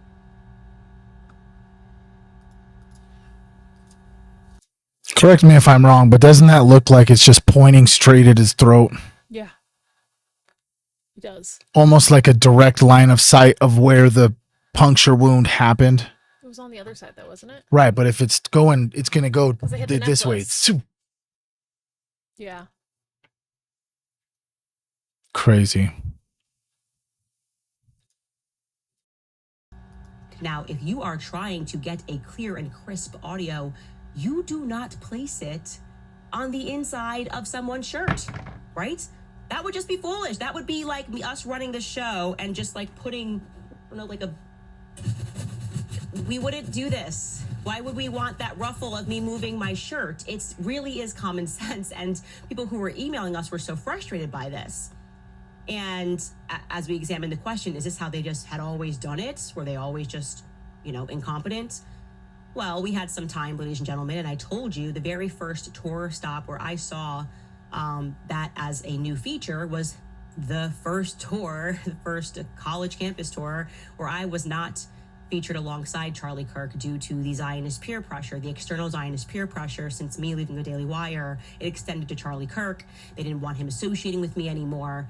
And that is when, it seems, the team began to introduce the redundancy of the wireless Rode mic. Again, that was also admitted to me by Terrell Farnsworth on the phone. So that's not imagined.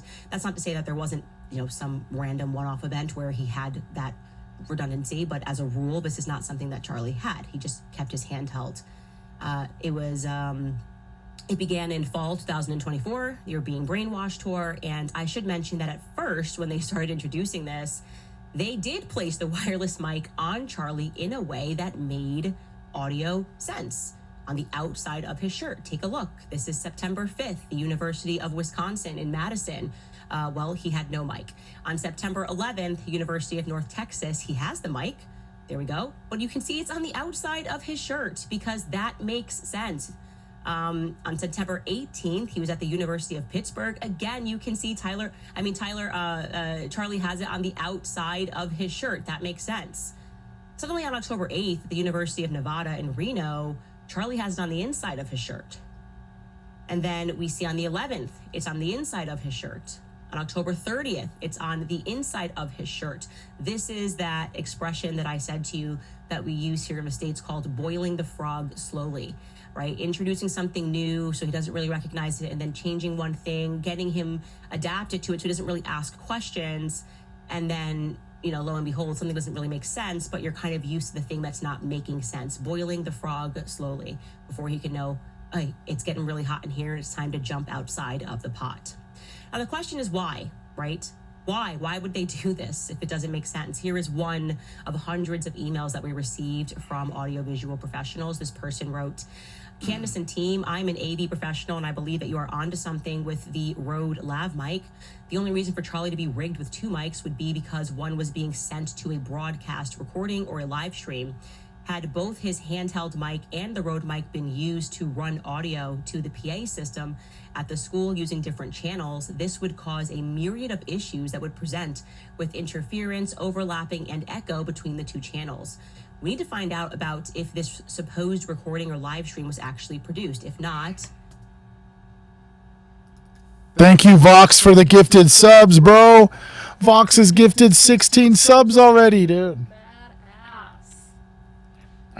We appreciate you. You were muted. Oh, we appreciate you. I really got to get this fixed.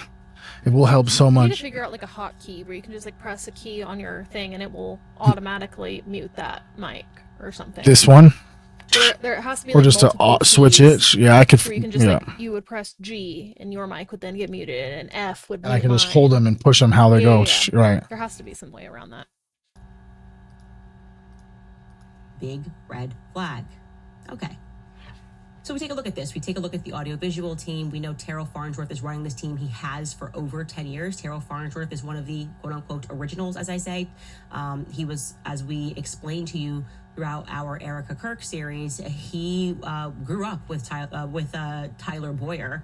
Him and Tyler's families grew up together. Him and Tyler's families went to high school together. They go back generations, to be frank with you. And, you know, as a part of this like Mormon clan, and Tyler was the one that was hiring everybody that was around Charlie Kirk. That's just a fact. So the next logical question is, who particularly on Terrell's team mic'd Charlie?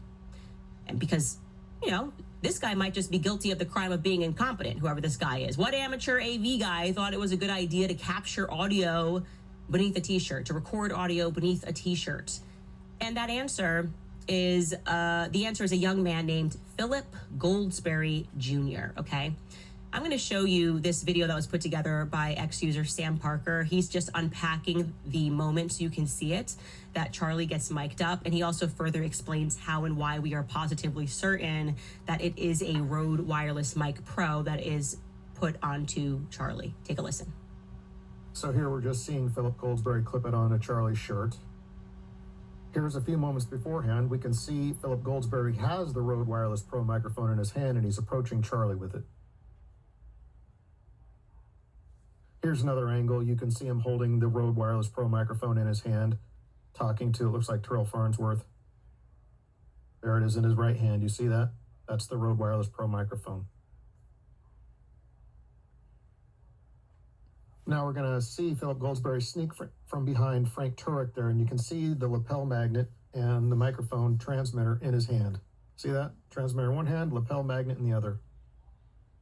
Then I want you to see the dual charging storage cases or docking stations. This is how we know it's the Rode Wireless Pro microphone, because it comes with the dual charging cases and docking stations. There are also magnetic clips so that you can hide these behind your shirt or something like that. And all you'll see is just like a little magnet. Okay. And here you can see that Philip Goldsberry secured it under Charlie's shirt next to the necklace. Okay. Under Charlie's shirt next to the necklace. It goes a long way of explaining why it looks like the necklace breaks first before Charlie is actually injured by any projectile. Okay, very quickly, because I promised you guys this yesterday, I want to at first briefly discuss the necklace that Charlie Kirk was wearing on September 10th. As we all know, it was a St. Michael pendant.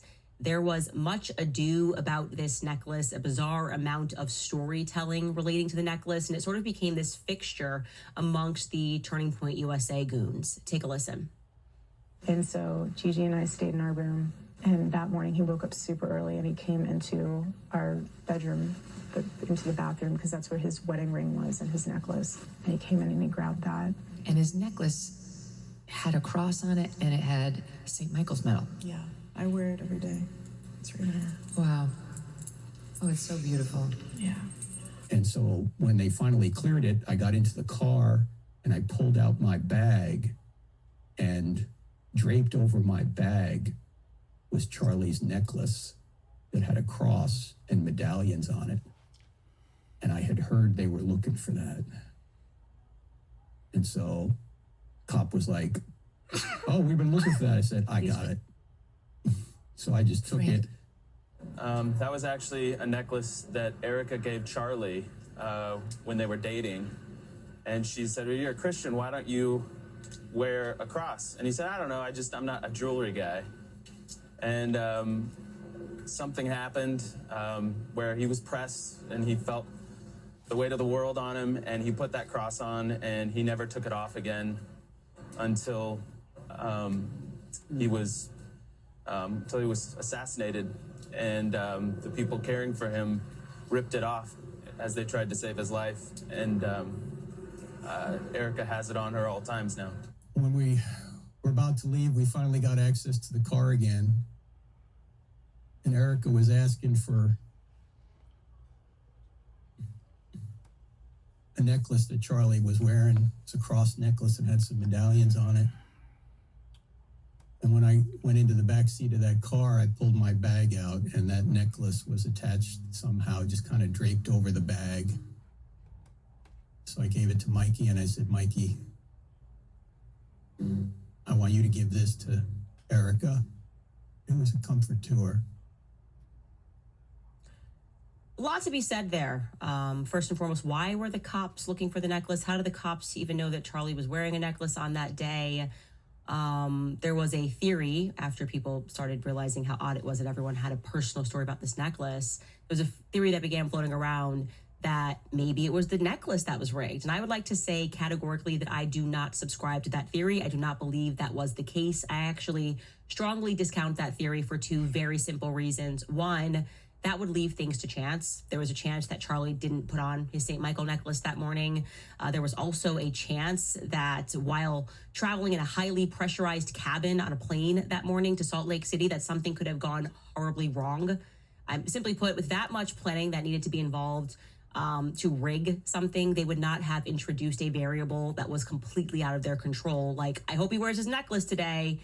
And they also wouldn't have put Mikey McCoy, Blakey Neff, and the entire team that were on board that jet traveling with Charlie with an explosive. So I just completely discount that theory. It is much more likely that the reason there was focus on the necklace, the reason the feds were looking for that necklace, the reason that it was given to Erica is because, if our theory is correct, it contained explosive residue. That would have probably been the single most thing that had explosive residue on it because it was on his chest. It would be that simple. And if the feds were in on it, as we all suspect, then they would have gone, okay, where is that? We need to make sure we get rid of this necklace in some capacity. And the safest bet would have been to say, well, we're giving it to his widow. So the list of things that are suddenly beginning to make a whole...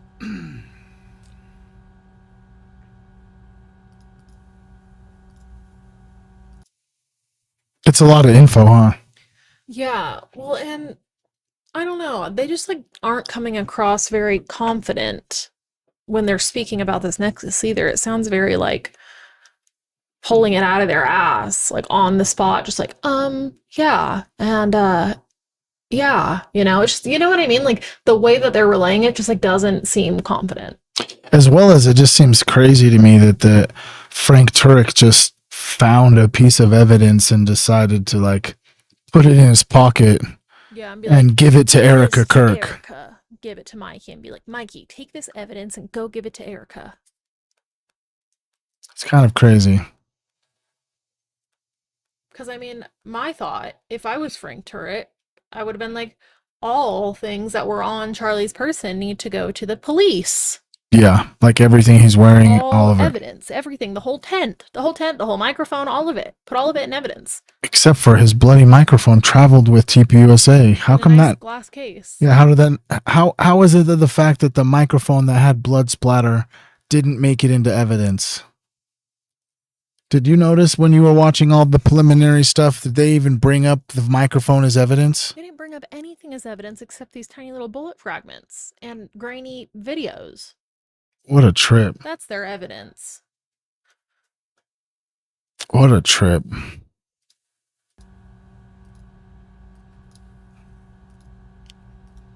A lot of sense when you consider the increasingly plausible scenario that it was indeed Charlie's road mic, which was rigged to kill him, is growing. The list is growing. Now, I had asked a question last week, and gratefully someone pointed out to me that Baron Coleman had already furnished the answer to it, as well as other people, a long time ago, actually, in his early days of covering the case. I just wasn't following Baron back then. And also, I maintain that I was in a real state of shock and grief, and I was not processing information as usual. There was so much coming in, so many questions, so many things for me to respond to, recognizing that I was suddenly going to be at war with Turning Point USA on top of my grief. But anyway, last week I had asked that crucial question, what happened to Charlie Kirk's white freedom shirt, right? We were exploring that shirt in particular because it would definitively have explosive residue on it if the theory holds. It's something that could easily, at the very least, put the theory to bed.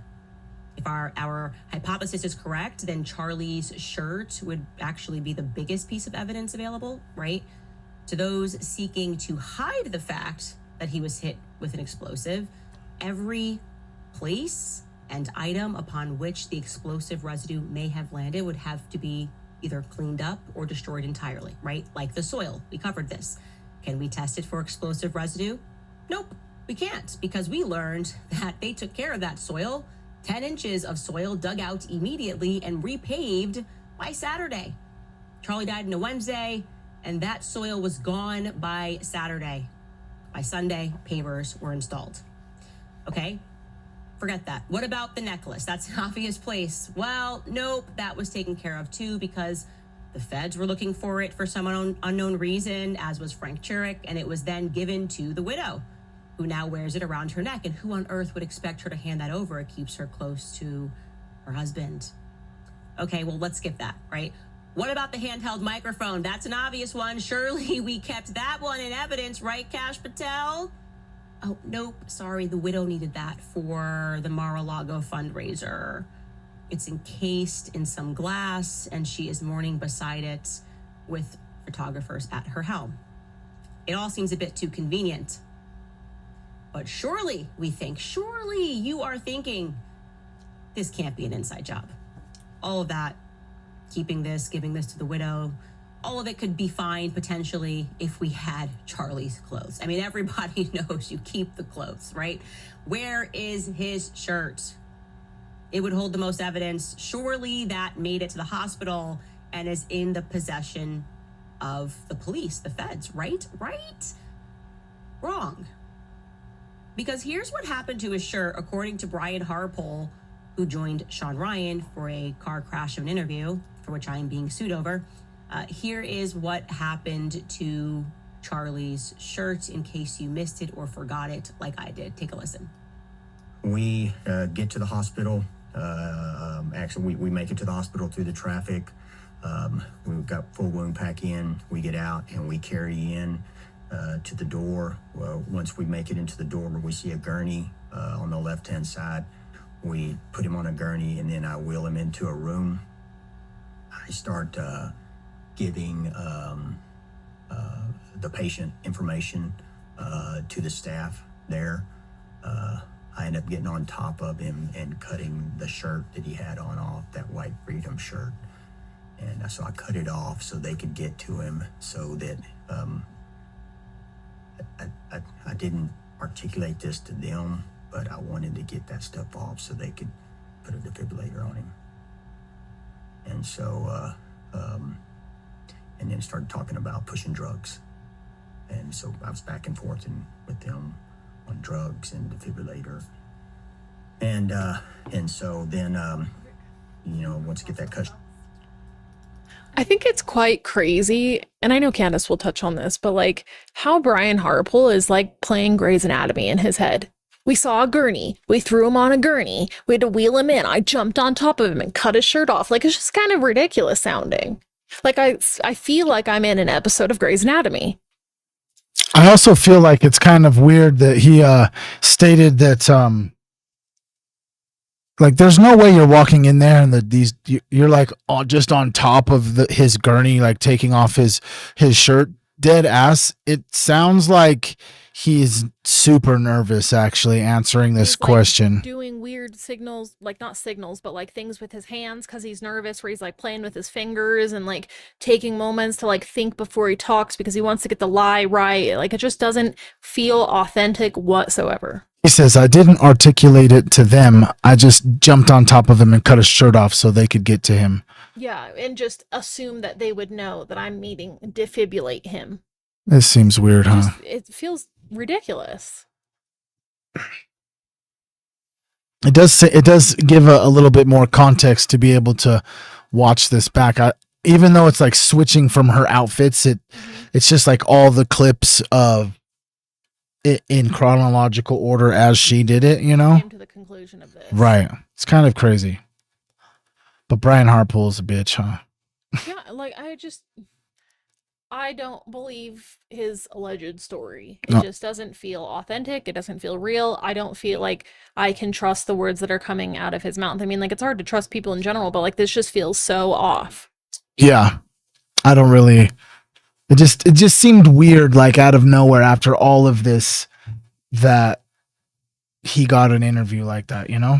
Yeah. Not on Sean Ryan's part necessarily, but just in general, like, why is Brian Harpool feeling like he needs to come out here and even speak? Yeah, even the chat is like, there's no way the hospital's letting him jump on top of him. And also, good point, Kate, as a care person who uses the words drugs instead of the medication's names, or being like, we want to get some why did you use the word drugs? That's just such a weird, all of it just like doesn't feel natural. Weird. Scripted, you could say. Shirt cut off and moved out of the way. There's enough of medical professionals in there. And so I just want to get out of their way. And so got out of their way and walked out of the room and stood outside the room and held guard on the outside door of the room so nobody else could come in there. I genuinely do not possess in my vocabulary enough adjectives to describe the absurdity of the scene that Brian Harpool just tried to convey to audience. It's difficult. You just have to have, you don't even have to have a shred of common sense. You could have less than a shred of common sense. Ever been to a doctor? Ever been to a hospital? Like, this guy walked in like he was the mayor. He grabs a gurney. He wheels the gurney himself into a room. He then jumps on top of Charlie. Don't know where he got the scissors from. You would think they would have been available to him in the car. He got a pair of scissors. He's barking orders. He then cuts Charlie's shirt off for them because he's got this all under control. People are just looking around like, this guy is amazing. He then starts giving them information, even though you would have thought that happened on the phone. We still can't figure out who in the car called 911, and we can't find that 911 call, but they say someone did call 911. He then starts giving information about Charlie, and then he himself, they're all standing around watching this guy just do his thing. Like, he's just your regular old Superman. Everybody recognizes him from town. And then he steps back and says, okay, now I myself have decided I will back away because there's enough professionals, but I am going to talk you through what meds to give Charlie as well. I'm sorry, who are you?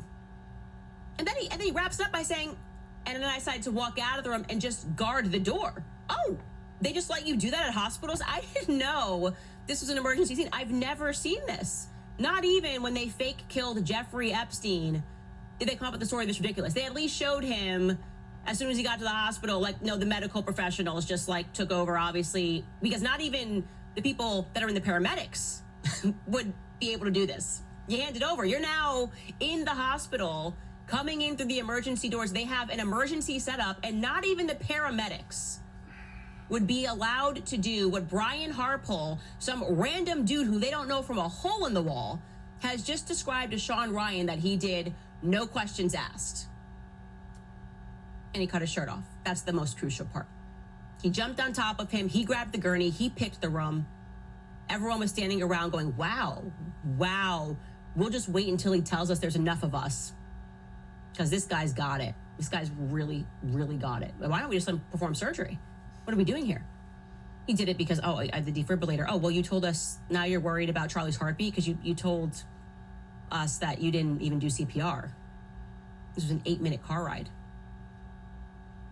Now you want a defibrillator to bring his heart back online? Do you know how much damage would be? Would he have 4 minutes that you can survive without a heartbeat? And you weren't worried about a heartbeat. Now you're worried about a heartbeat. So much so that you jump onto him and cut off his shirt. Why are you saying this? This did not happen. This did not happen. Brian Harpool, you are lying through your teeth. Okay, it's no wonder Kash Patel had to swoop in there and take the cameras from inside of the hospital. We were wondering. The craziest thing, these are real images, right? Yeah. Like, this is a real image of him looking at something on a paper. Yeah, somewhere, I'm pretty sure. Fuck. I mean, like, I guess it could be AI, but I also definitely could see him making that face, looking at a piece of paper in a congressional hearing, being like, what the fuck is this? He's dead ass able to see the bad guys in all directions, huh? He is. He drives me freaking crazy. He just, like, gives off such an icky vibe. Yeah. He's too worried about his country sensation. Yeah, he needs to make sure that he has an FBI jacket that fits him. why. Well, this very clearly explains why, because the story is so fantastical. There's no way in hell the FBI could have allowed us to see what went down in that hospital. Frankly, it sounds like a sitcom, okay? Frank Turek, who didn't touch Charlie, according to Brian Harpole. According to Brian, he was just praying in the back seat. But for some reason, Frank notes that when he got to the hospital, he got changed. Mikey McCoy, who was a hero, found them surgical scrubs because there was blood all over him. He somehow got blood all over him, and then they all needed to change their clothes. And when he changed his clothes, he didn't even recognize at that moment that his kids were still on the phone. He's not going to realize that until he gets to the hospital. Nobody really understands how he called Jack Hibbs, but he did. We have a hospital that's allowing Brian Harpole to run the op floor while Pastor Frank Turek is being styled for some unknown reason. All of this definitely happened. But yes, that's really weird. Even like if I take my kid to the emergency room, I feel like I've suddenly given them to the medical industry. You can have a baby in a hospital and they'll fight you over the child that you just carried for 9 months, telling you basically the child is theirs. Here's what the baby needs. But somehow when Brian Harpole came in here, he was just calling shots, and then he did security. He guarded the door. Wow. This sounds like a movie. This sounds like, I don't know, like a Denzel Washington, Johnny Q movie. This does not sound like real life because it's not real life. The reason Brian Harpole is spinning that tale is because he probably did cut off Charlie's shirt at that hospital. When everybody was stripping, he probably did cut off Charlie's shirt. And I'm going to guess that that shirt has been disposed of, because I don't see it in evidence. I don't see it marked as evidence. I haven't seen it in the court case filings that they have this shirt anywhere. That makes the most sense to me under this scenario, is that Brian is spinning a tale trying to make it sound heroic as to why he removed a crucial piece of evidence off of Charlie's body. Again, because if they kept the shirt, wouldn't they be able to see? Wouldn't the shirt material even be in a certain way to where if something was pushed into it versus coming out of it, you know what I mean? Like something, wouldn't the material show some form of, I know it can be moved and so like things aren't obviously like going to stay in the ripping? exact same place, but the ripping should look a certain way if something was going in like a bullet versus going out like an explosive. Right, and just residue. Like residue. Yeah, residue. But even just that itself, like, wouldn't they want to look at like the blood splatter? And I mean, when I was in high school, I took a class about crime scene investigation, and they talked about the importance of like blood splatter and preserving evidence. And I just feel like none of those things were taken into account at all, which just feels completely wrong. It feels almost orchestrated. It feels exactly orchestrated. Right. I was waiting for her to say that there's tons of glass underneath his shirt, possibly. And Melissa said he could have just said this story and actually cut his shirt off inside of the car. Yeah. He had a little pouch of medical supplies. He could have had some little scissors up in there. Yeah. They could have just ripped it off. Yeah, for sure. You know? Could have just tore it right off. It's a polyester shirt. Also, who the fuck is wearing 100% polyester? On a hot fucking September day. Yeah, especially, I mean, like, polyester is cheap usually, right? Isn't it like not as good quality? Why is Charlie wearing a polyester shirt? It just like doesn't. You'd also think though that if there was an explosion and there was a lot amount of heat, some of the polyester could have melted, and if any of the medical staff seen his shirt melted, it wouldn't have been able to line up with the gunshot. Yeah. Because if he was shot in the neck, there should be no reason why his shirt burned. Right. Like, I mean, yes, there's heat behind like a gun shot, but not that much heat. I mean, I feel like this could have even melted into his skin from an explosion, the polyester. I guess that's highly possible as well. Because like I know I've seen burn victims before talk about how their clothing was burned into their skin. Right, and it almost like meshes almost. Yeah. We're running this scenario that this could be an inside job. That would mean that the feds came in to do a cleanup job of the evidence, which would have included, as we mentioned before, the car. Right? This was the most compelling piece of evidence that we were never supposed to have, right? The car was sent or a tow, a cleanup, an auction, all very expeditiously. They didn't want to keep this for evidence. But of course, John Bray, who immediately identified the mic as the potential source of a shaped charge explosion, was on the pursuit looking for shattered ABS glass from the Rode Wireless Pro. Unbeknownst to me, I got this evidence, and it's the first thing he saw. I'm very convinced by his arguments, but to play devil's advocate, I had to imagine that it could have been maybe a pair of sunglasses that were accidentally stepped on and then shattered all across. That is crazy. And they auctioned off the car too. Mm-hmm. Like, what the fuck? You auctioned the car off? Yeah, someone in California bought it. What the fuck? Crazy. The floorboard. I had that scenario at a very low probability, but nonetheless, it's good not to convince yourself of what you're seeing. But I can now state confidently that I believe the bits that were on the floorboard of the SUV are indeed Charlie's shattered Rode mic, because one of you sleuths reached out to us with a rather fine detail. I love you guys. You're always paying attention. I'm just going to read the email. It says, "Hi, Candace and team. This may be nothing, but I believe you guys need to try and enhance the images on the back of the SUV, specifically the black shards, because when I look at the images unenhanced, there seems to be a number of the shards that have white on them, both on the floor and the crease of the seats. See screenshots of the videos that you shared from the show. If you study the images of the Rode Wireless Go microphone, they have several white details on them. And if you can enhance the SUV images, I'm confident that you will be able to identify parts of the microphone body by the shards. I'd also be interested to see an image from a different angle so that we can see the piece that I have indicated by an arrow on the one image. Again, it could be nothing, but I think you guys will have access to much better enhancement tools as well as all the angles. I just have a feeling that those little shards with the white on them hold the key to whether your suspicion about the exploding mic is plausible. All the best." Well, what do you know? Here are the images that they attached from our hour earlier show when they were circling what they thought could be some white on them, which would be like the Rode microphone. Of course, it does say Rode on it in white. Do we have that Rode image too of the mic? There you go. So this is what they're looking for. They're going, actually, there's writing on that. So if it was all over him, you're going to get pieces that have white on it. And so we enhanced the images. And I am further compelled that this person is correct. I will show you this, particularly because I thought you could say, oh, maybe that's a sun glint here and there. Not on that piece on the right-hand corner. That is white on there, and on some other pieces. We can go closer here so that this person can see it even better. That's white.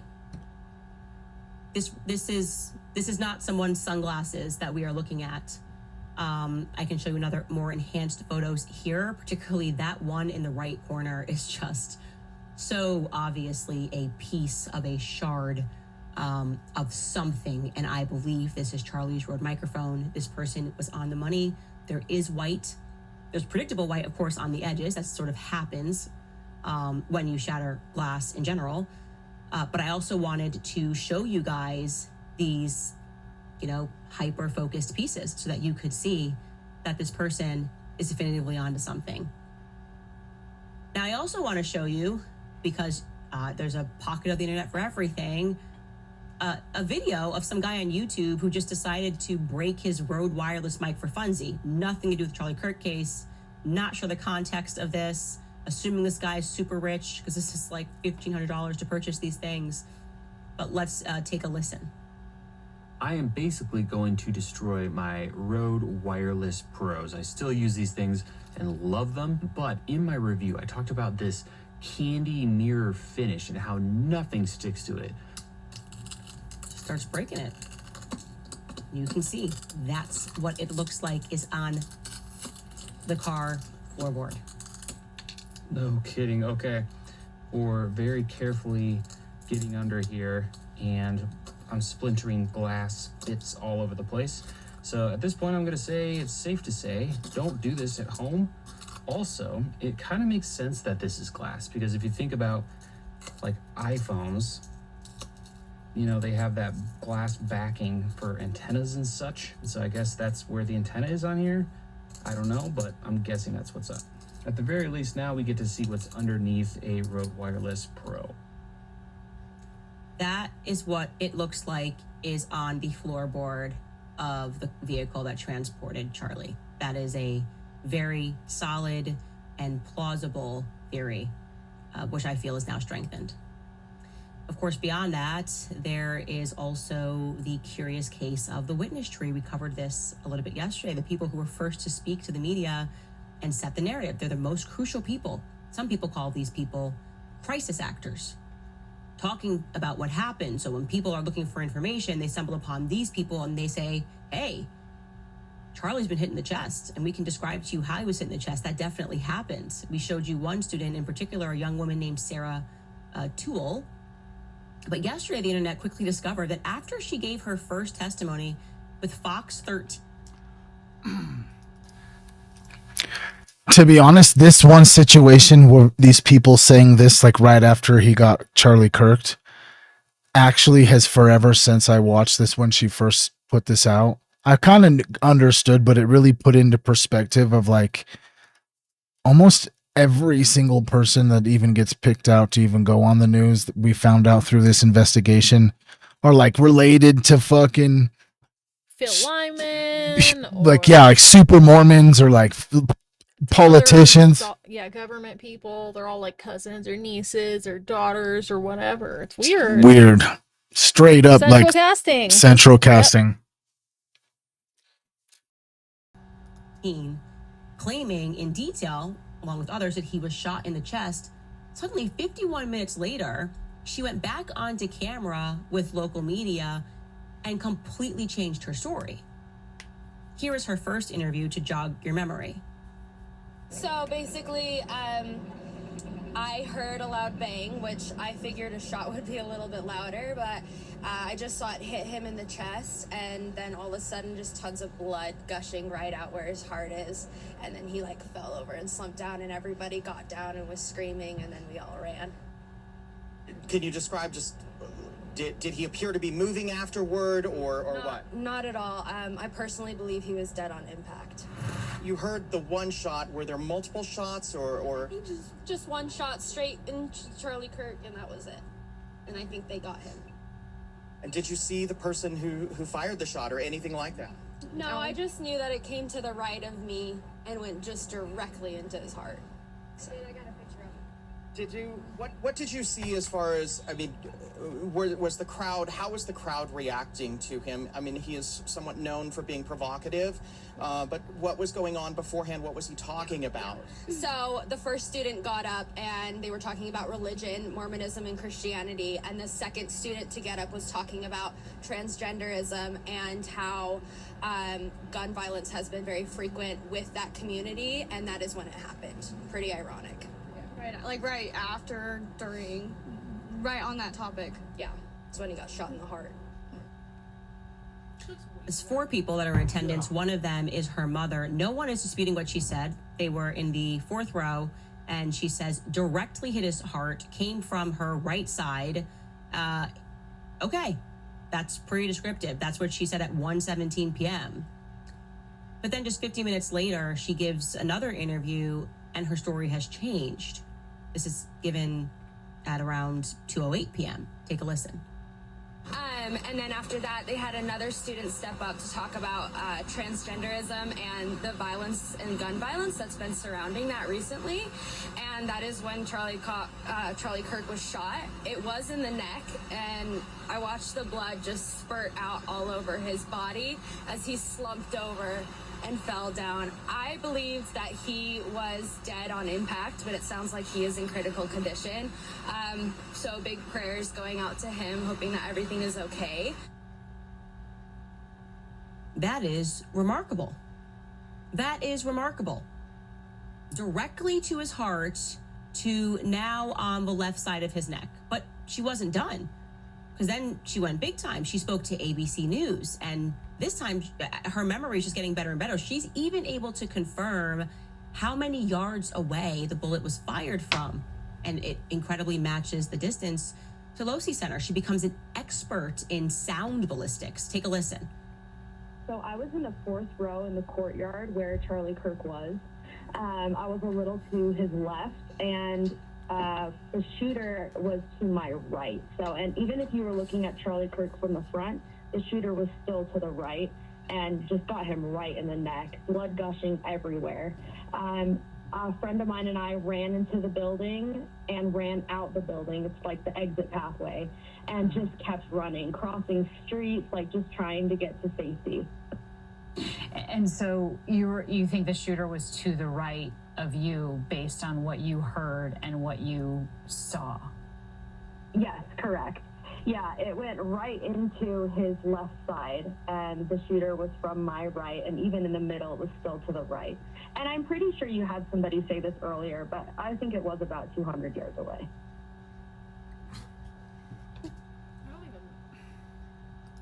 I don't even really know exactly how far a yard would be. Like there would be no way for me to like actually calculate that out and be like, oh yeah, that looks like 200 yards.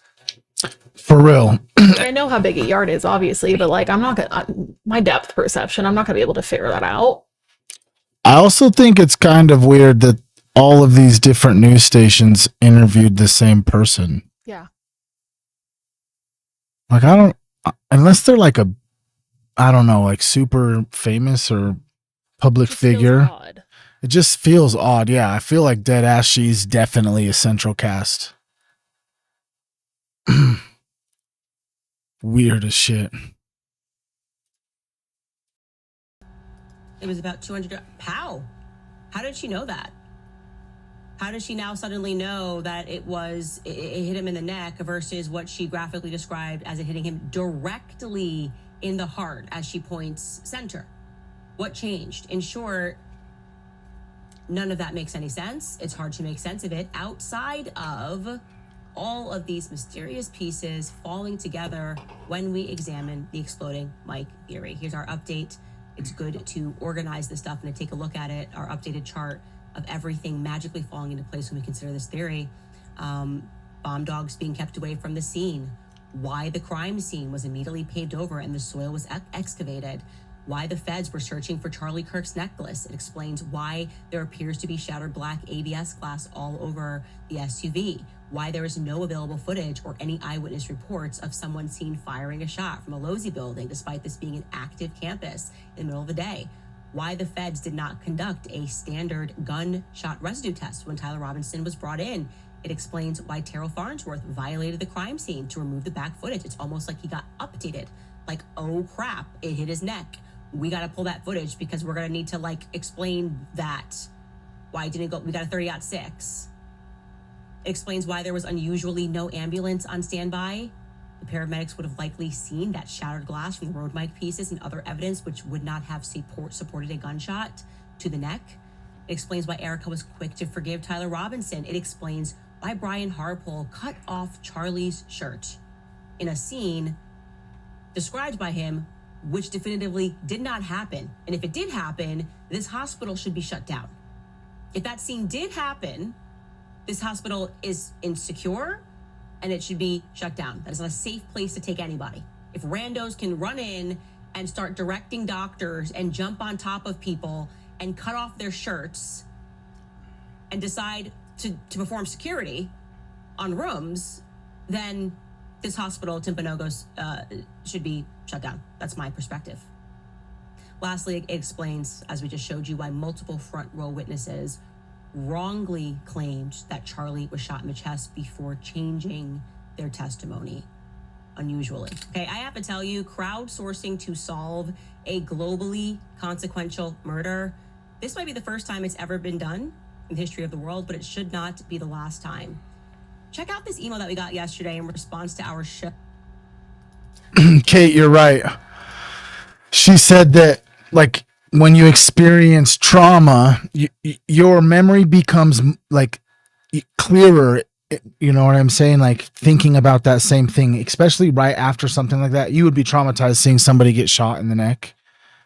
I don't think that over time your story would change really. Like if you actually were telling what had happened, especially something as graphic as that, like Candace Owens and everybody's probably already said, like that shit, if you watch that shit's imprinted in your brain, bro.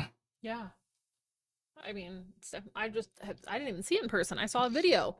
Right. Forever imprinted in my brain. For real. So imagine like being there. So it's just also just seems weird that this, how could your story change? Like imagine you just experiencing something traumatic and you were telling multiple people your story would probably, you know, if you were telling it how it really was, it wouldn't change. You'd have to tell all the pieces exactly the same. Yeah. That we presented, what another sleuth actually happened to notice yesterday, that mysterious white on the black tempered glass shards that were shattered in the back of the SUV. That sleuth from yesterday pointed to the plausibility that Charlie's road mic was rigged to explode. They said, look, there's white on some of these pieces, Candace. Well, then we had someone send us an email and they started putting the pieces together. One crucial piece. They wrote, Dear Candace and team, I'm watching your show from earlier today. I'm in France, and I had to stop watching when you showed the shards after reading that email. I quickly spotted the USB logo on the shard at the 15-minute, 30-second mark, the one to the left of the screen, closer to you, and I wanted to check it. Please see below. All I did was screenshot your video and rotate the bit with the shard to line it up with a promo shot of the road mic. I think there's no room for doubt here. It's clearly the USB logo and or icon. Game over. Feel free to get in touch if you have any questions. I'm going to show you. This is what they attached to like from our show, the picture. And they then obviously flipped it and showed that that was the USB. I think this is incredible. Legendary Inspector Gadget finding. We did it ourselves. We can blow up that image and rotate it as well and put it side by side with the Rode Mic's UBS icon. So that really is something. I do feel like this is what we have to do. We have to get really molecular to close this case. I do believe firmly that it was Charlie's Rode mic bits that were shattered all over the car floor. And by the way, you guys were so in the weeds on this that I even had opticians emailing me to inform me that it was not possible for it to be sunglasses on the ground. The emails were like, hey, I don't know if you know this about sunglasses, but they're actually not allowed to shatter like that. There's a whole process in how they're created because obviously they are covering people's eyes, so they cannot create them in a circumstance in which they might shatter and glass would get all over people's eyes, which is why, generally speaking, you know, if you break your sunglasses, if you break your glasses, they maybe crack or the lens just pops out of the frame. And it was amazing. I'm learning so much. And she sent me step by step of the qualifications, what they have to pass, the inspections they have to pass. Okay, so I think obviously if you guys have been on this journey with us, you understand what we have been doing here, the strategy that we have had, information that we have intentionally not released early, that we have sat on, and it's obvious. We are playing chess here. There are a lot of heavy players that are involved in Charlie Kirk's assassination. And we needed to also just be able to separate who were the good guys and who were the bad guys, right? Just because Brian Harpole tells a lie, just because Frank Turek tells a lie, does not mean that every single person at Turning Point USA is implicated, right? Doesn't mean that any person at Turning Point USA is implicated. And I needed to fully assess the character of a lot of individuals that were around Charlie, people who I couldn't believe would betray Charlie. I wanted to see who would lie, who would cover up, who would get behind and host commentators who were friends of Charlie Kirk's as they lied through their teeth to the public, tried to dissuade them from looking at certain evidence, telling them this is not possible, this is not true, but most importantly, getting people who were intimately involved on that day to tell their stories over and over and over again. People like Frank Turek, his car ride, which is told differently than it is by Brian Harpole, their memory, very short ride. Both of them telling stories that are not matching. The shows that they are choosing to go on when they share it, the terms that they are using, conspiracy theorists, demonic. We needed to see who these people are. Anyway, like I said, I won't belabor the point, but you get it. Recently, as you guys have seen, we have been, at long last, after debunking many elements of this case with various things that we have presented to the public, exclusively convinced that Tyler Robinson did not murder Charlie Kirk? Was he an accessory to murder? Did he help out that day? Did he bury clothes at Dairy Queen? Certainly believe he did pick up clothes and bury them at Dairy Queen. I do not believe that he was on campus on top of Losey Center firing a shot at Charlie Kirk's neck. I can say that unequivocally. And you saw that we began to reintroduce a theory that John Bray had been working on for a very long time regarding an explosive. He was convinced from the very beginning, John Bray, that Charlie's microphone was rigged beneath him and that it subsequently shattered. We obviously had those car pics, had been working on that in the background, but what we did not do was release all of the car photos. The purpose of that, obviously, is to see how audacious people will be. Will they lie? Will they lie and pretend that that is just, I don't know, blood drops? No, that's crazy. That's not Charlie's microphone. That's not the Rode microphone. That's something else. It's a pair of sunglasses. And lie they did through their teeth. So we are going to show you additional photos. So I want to say right at the top here, obviously, viewer discretion is very much advised. We are not going to, obviously, we've already seen the other photos. It's going to be very much like that. It's not like you're going to see Charlie's body here, but it will also show you some other details of the car that we can speak to you about and tell you what's missing and why it does not register. Well, none of this registers, obviously, as right in our minds. What happened in this car does not match the stories that we have been told thus far. They're missing a big part. You don't just forget shattered glass, tempered glass from a microphone. How did that happen? Are we going to get a story about steel chest to go along with the steel neck? Are we to believe that someone did it with their bare hands? Why don't you try doing that? Why don't you try taking a Rode mic and breaking it in your bare hands? That's not possible.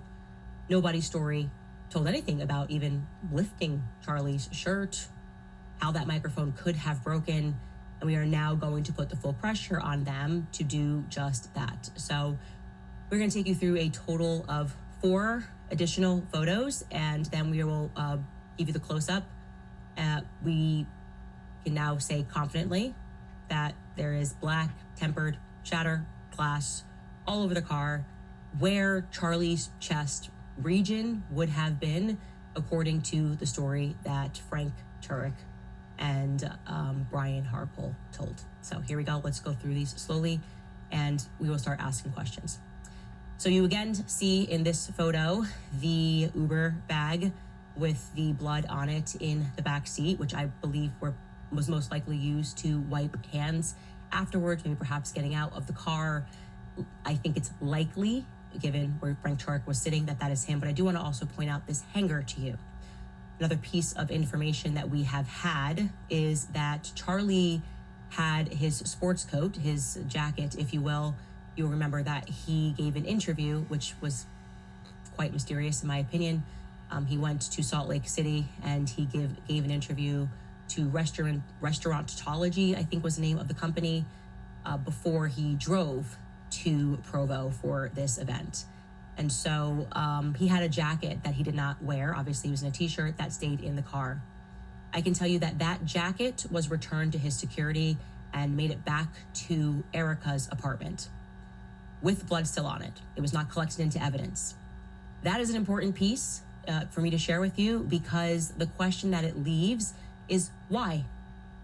Why was that personal effect, bloodied, returned pretty immediately back to Erica's apartment in Arizona by the security?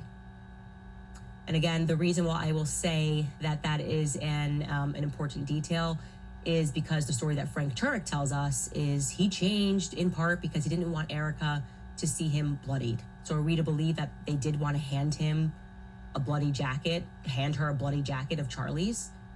Like Frank's bloodied clothes would be more disturbing to her, we don't even know why they're bloody, than Charlie's bloody clothes? That's where I'm guessing that hanger is from. Okay, let's go to the second photo. And like I said, we will get closer on this. We're gonna talk about that piece of what looks to me to be cardboard. It could be something else. People in the medical field might recognize it. This might have something to do with Brian's story about, taking out, I don't think he said gauze, but packing the wound. Like I said, we'll get a lot closer. That bag behind looks to me like some sort of a medical bag. Maybe it's like binocular security bag. I don't want to ruin it, but now that I'm looking at this again, there's the burned, and this is blood. Or a mixture. This is the seam of the shirt. You know what I mean? Yeah.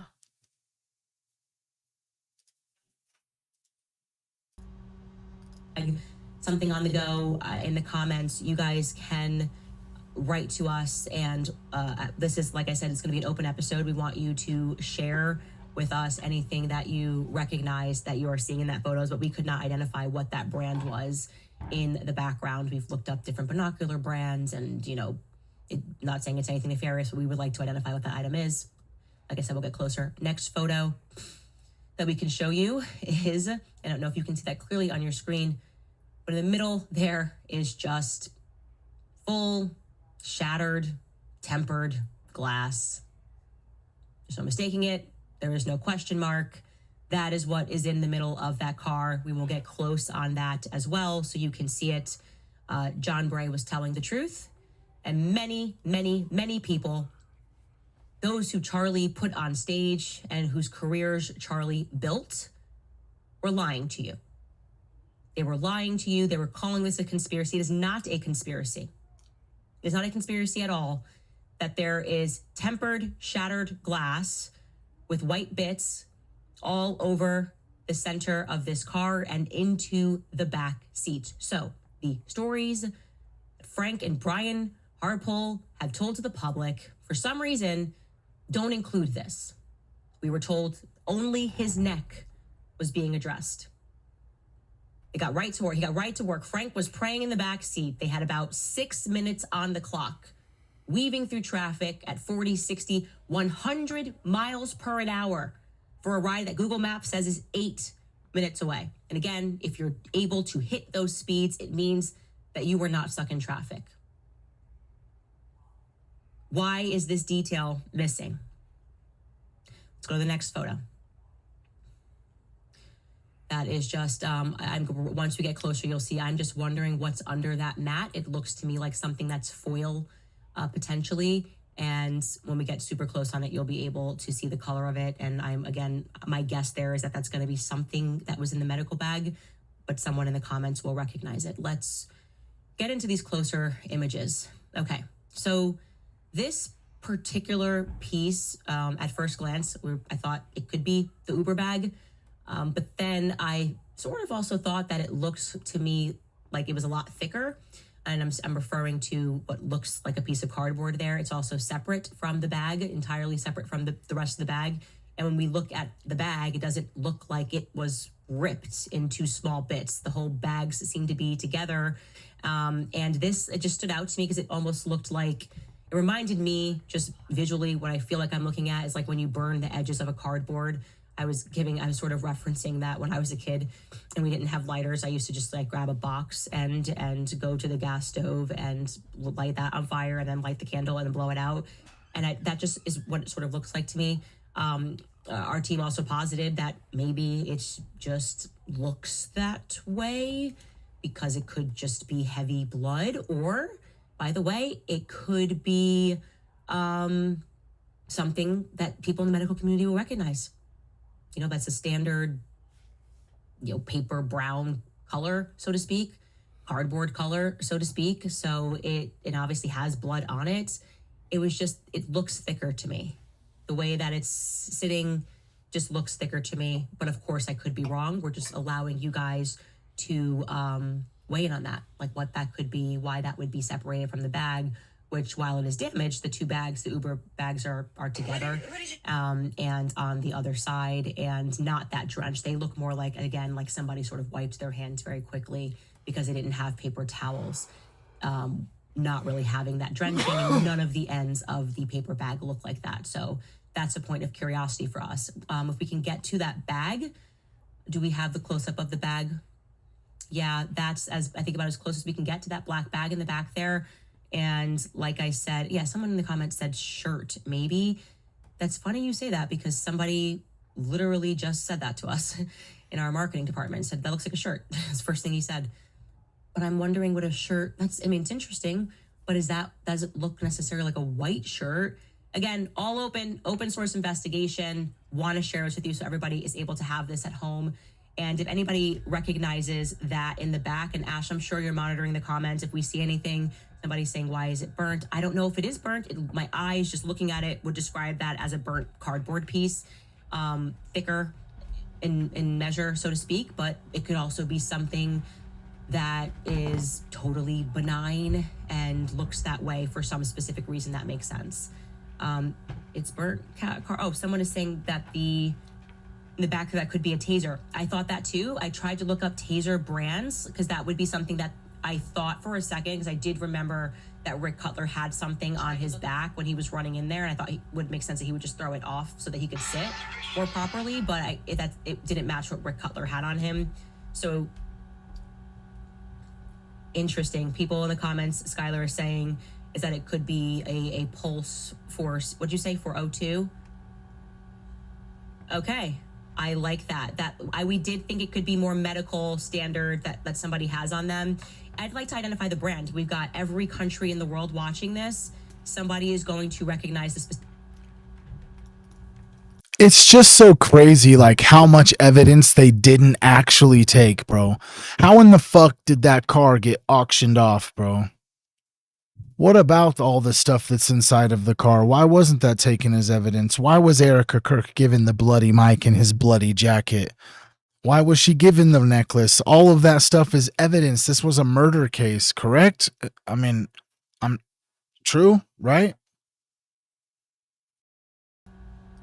Specific brand, so we can go check off and just begin to sort through everything that we're seeing. That was our mindset. We were going taser, binoculars, something security that someone had on them. So I like all of these things. Thank you guys so much. And okay, let's get to, did they burn the shirt? Interesting. I'm just reading your comments out loud. I don't know if a burnt shirt would look like that, because doesn't that seem quite stiff, that piece? I don't know. The answer is I don't know what we're looking at. That's why I'm opening this up to you guys, because we're only here because of you guys. Aha! Did someone figure it out? Someone in the comments? Oh, Ashley figured that out. SantaMedical.com. Okay, can you go back to the photo? There we go. Figure it out. Oh, go back again. Great. That's amazing. So Ash, for like, you couldn't figure it out, but now all of a sudden we're live. You just trying to be a star right now? You're trying to be a star. You're trying to be a star. She's trying to have a breakout moment right now. She probably knew that for weeks. Ash, good old Ash. Very good. Yes, that is SantaMedical.com, and that is likely what that is. So I would assume then that correlates with what Brian Harpole said. He did say, I believe in the Paramount Tactical interview, or maybe actually it was in the Sean Ryan interview, that he had that stuff, but it wasn't relevant to what he was doing. So he may have had that because he was traveling with Charlie somewhere in the back seat. That clocks with me. Okay, let's move on to the foil piece that I feel like it's going, like, okay, so that's under the mat there. That's about as close as we can get to it. Obviously, you get any closer, you start to lose the image. I feel like that's going to have something to do with the gauze or like the hemostatic packing. But I feel like some medical person will be like, oh yeah, that's what it looks like on the inside. There's like a foil, I don't know, something. I actually was going to go out and buy some of the stuff that he said that he had. Maybe it's wrapped in something. Maybe it's a sheet that you put people on. And in case it's sort of losing this image as we're live right now, I want you guys to know that it's almost coppery is what it looks like. There definitely has, I would say, like a coppery foil look to it. As all of us are looking at that, this is not obviously a clean enough image for us to, know up from down, but that's the best that we have. That we had a question for you guys, and that look into how this can very well be a component of the charge. We did have some people saying that to us, that we had asked for their opinion. I'm assuming you're referring to that little cardboard piece, that it could be a part of the shaped charge. But as you guys know, I don't know anything about that stuff, so I would have to do some serious research to understand that. But I have a lot of questions about that. Okay, let's go to the next close-up so we can now say officially beyond a shadow of a doubt that we are looking at glass. Okay, it's glass. It just is black glass, tempered glass on all over the car. Especially, this is now, as you saw, in between the two captain chairs, right about where if they were taking it off of Charlie's shirt or body, we would expect to see that. I had whipped up a scenario where rather than providing CPR, they may have, what Frank may have been doing, which got blood in his hands, was trying to get Charlie's shirt off of him, because I do not believe for a single second that scene took place at the hospital. And this is just undeniable now. This is undeniable. So find your commentators who called it a conspiracy and laughed now and said this could never, well, this never, these are the worst people. Many of them across the many events Charlie had put on stage and given a spotlight by Charlie Kirk. And they are now full-time trying to convince you that you shouldn't believe your own eyes and you should trust the feds. I know vengeance does not belong to me, but I have to tell you, it is really hard for me to curb the frustration, the anger, the disappointment, and equal parts rage that I feel toward those people. Here it is. Any questions about whether that's tempered glass? Now, you can say, you can't necessarily, we all agree it's glass, but it's definitely definitively not the car glass. But you could say, okay, let's arrive at this point. We'll say, I agree. Charlie's Rode microphone is shouted on the car, but it doesn't mean that it was rigged. Let's play devil's advocate. Doesn't mean that it was rigged. Okay. So tell us how it was broken in the car. You go be the conspiracy theorist, because that's what you're going to have to do. Your stories are going to have to get dumber and dumber. And while you're at it, could you also tell us why it is that despite telling what happened in that car many times, oh, I didn't realize my kids were on the back seat, they heard everything, Frank's praying, we're speeding, we're weaving through traffic, I'm just packing that wound. Nobody mentioned this? Nobody mentioned this at all? By the way, one of the immediate questions I had was, well, why didn't we see, as they were carrying it to the car, as they were carrying Charlie to the car, why didn't we see some of that fall down? I had no idea that this is sticky glass, that there's an adhesive that is attached to it. Like, think about when you put a screen on your phone, it has this, it literally, if you look it up, tempered glass phone, it's an adhesive, so it actually sticks everywhere. It sticks once it's on a fabric, it sticks. So I was interested going, okay, well, like, and there is some that actually fell in front of Charlie, and John Bray's getting me those photos when there was an immediate impact, like that pieces that flew. And you know what it does? It actually answers a question that I've had for a very long time, and we are declining to show the photo because it's so graphic, of why they held Charlie, and forgive my language, why they held Charlie like they were a bunch of assholes as they carried him to the car. Nobody was focused on securing his neck. His neck was literally flopping, okay? We have those images. The audacity of Brian Harpole to sue me over his incompetence. You can't call me incompetent. Watch the way Charlie is carried to the car, case closed, okay? His neck is literally flopping, and it seems like they're more concerned with holding him here. Again, we didn't have time to edit the photos in a place that I felt would have been comfortable, but Charlie's head is literally flopping, and it's like they're more concerned with his chest. They don't care about his legs. They don't get, it's like they're concerned with his shirt almost. Like his shirt is actually almost, it's coming up. You can see his torso. You know what I think? I think is plausible. It might not be right, but it's plausible. Is that if you had a bunch of tempered glass that was sticking to him as a fabric, you would bunch up that shirt like it was a purse to make sure it wasn't seen by the public. Your focus would be actually Charlie's shirt. And if you go back, there's no way that many men could not hold Charlie flat and secure his neck properly as they got him into the car.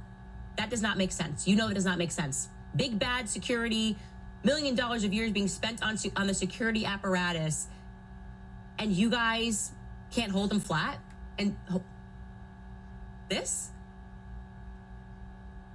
Why is his shirt up at all? Because I think you're scooping something in there. Something's there that's sticking. That's an opinion, not a fact. But I'm going to think while it's still legal to do so, and it's barely legal to do so. So we can totally dismiss what everybody has told you about this theory not having legs, because now they need to tell us how it happened. Are they going to say more miracles? More Judeo-Christian slop miracles that took place that day? Or maybe Andrew will issue a tweet. Maybe Erica will say that he went rogue. I think Andrew Colbert might go rogue again today. And he's going to say, we called and we asked, and it was a miracle. Not only did Charlie's neck stop, 3,000 pounds of energy coming at him, ricochet off of the back of his spine, but it also moved forward and shattered his mic, which was placed here. I don't know. If he's got a steel neck, I'd assume he has a steel rib cage or something. And he probably saved a lot of people. If that mic hadn't shattered, Charlie Kirk would not have saved more people that day, because the bullet was doing magical things. I think that's what we can expect, because I've run this with Barron, I've run it with Tim. Like, give me the other side. We all have to acknowledge that this is the Rode mic. How did it break? Maybe it was Frank, through the power of prayer. They're going to give us this slop. Because that's what it is. They're serving up Christian slop. They think we are stupid and we are easily manipulated, and that all we have to hear is Lord, them on stage talking about the Lord, Dana sounding like she's channeling demons on stage, talking about the widow, and we're all just going to get in line because we're so dumb. So maybe that is going to be their next move. They're going to say, Frank Turek, through the power of prayer, this secondary miracle happened in the car, and the mic just shattered. Or maybe it was when he was doing CPR. He just had an incredible hand, and that was when he attempted it. He forgot to mention that he accidentally, and then it shattered. Even though that'd be impossible to do and impossible for him to illustrate, you have to understand these were extraordinary times. Your move, Turning Point USA. Your move.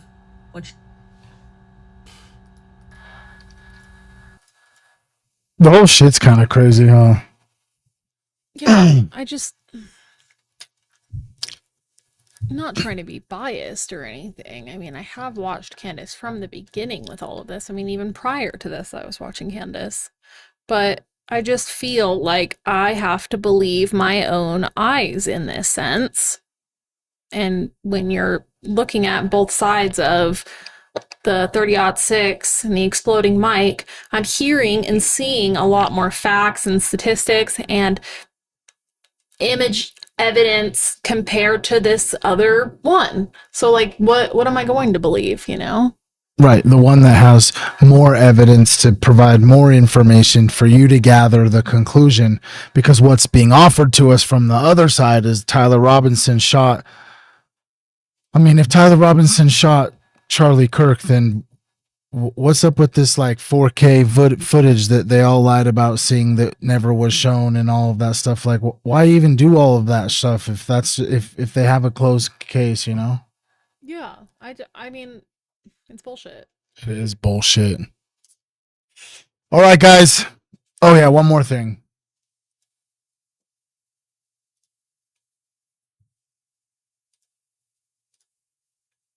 Tripoverdrip.shop. Tripoverdrip.shop. I need to create a little jingle, huh? If you guys want to get some merch, we got some new merch. Where's the little cup at? Where's that cup? Refresh the page. Oh yeah, that's why.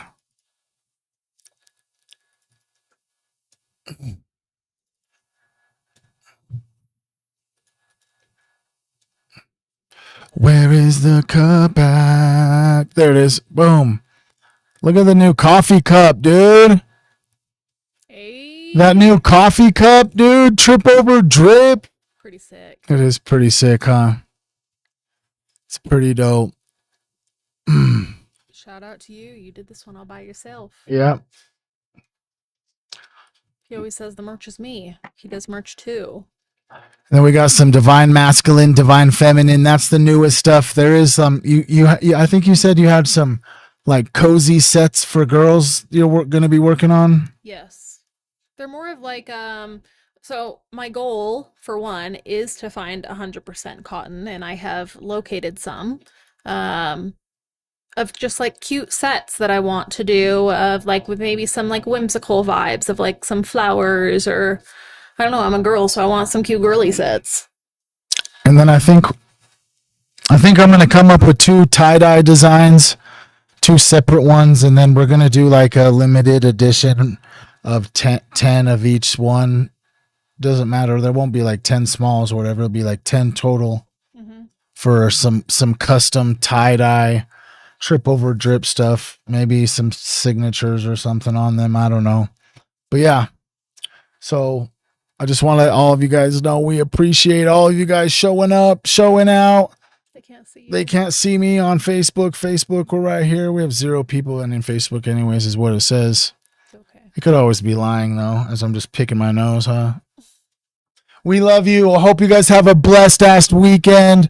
Stay connected. Go get some grounding in. Drink some water. Eat some good food. We got some community in the Discord. Yeah, we got some beef and broccoli cooking on I've been able to upstairs. smell it for like the last hour of the stream, and it smells so good. Mushroom rotini is what it is. Risotto. Risotto. I'm also gonna do mushroom risotto. Mushroom risotto and beef and broccoli slow cooked in the cooker.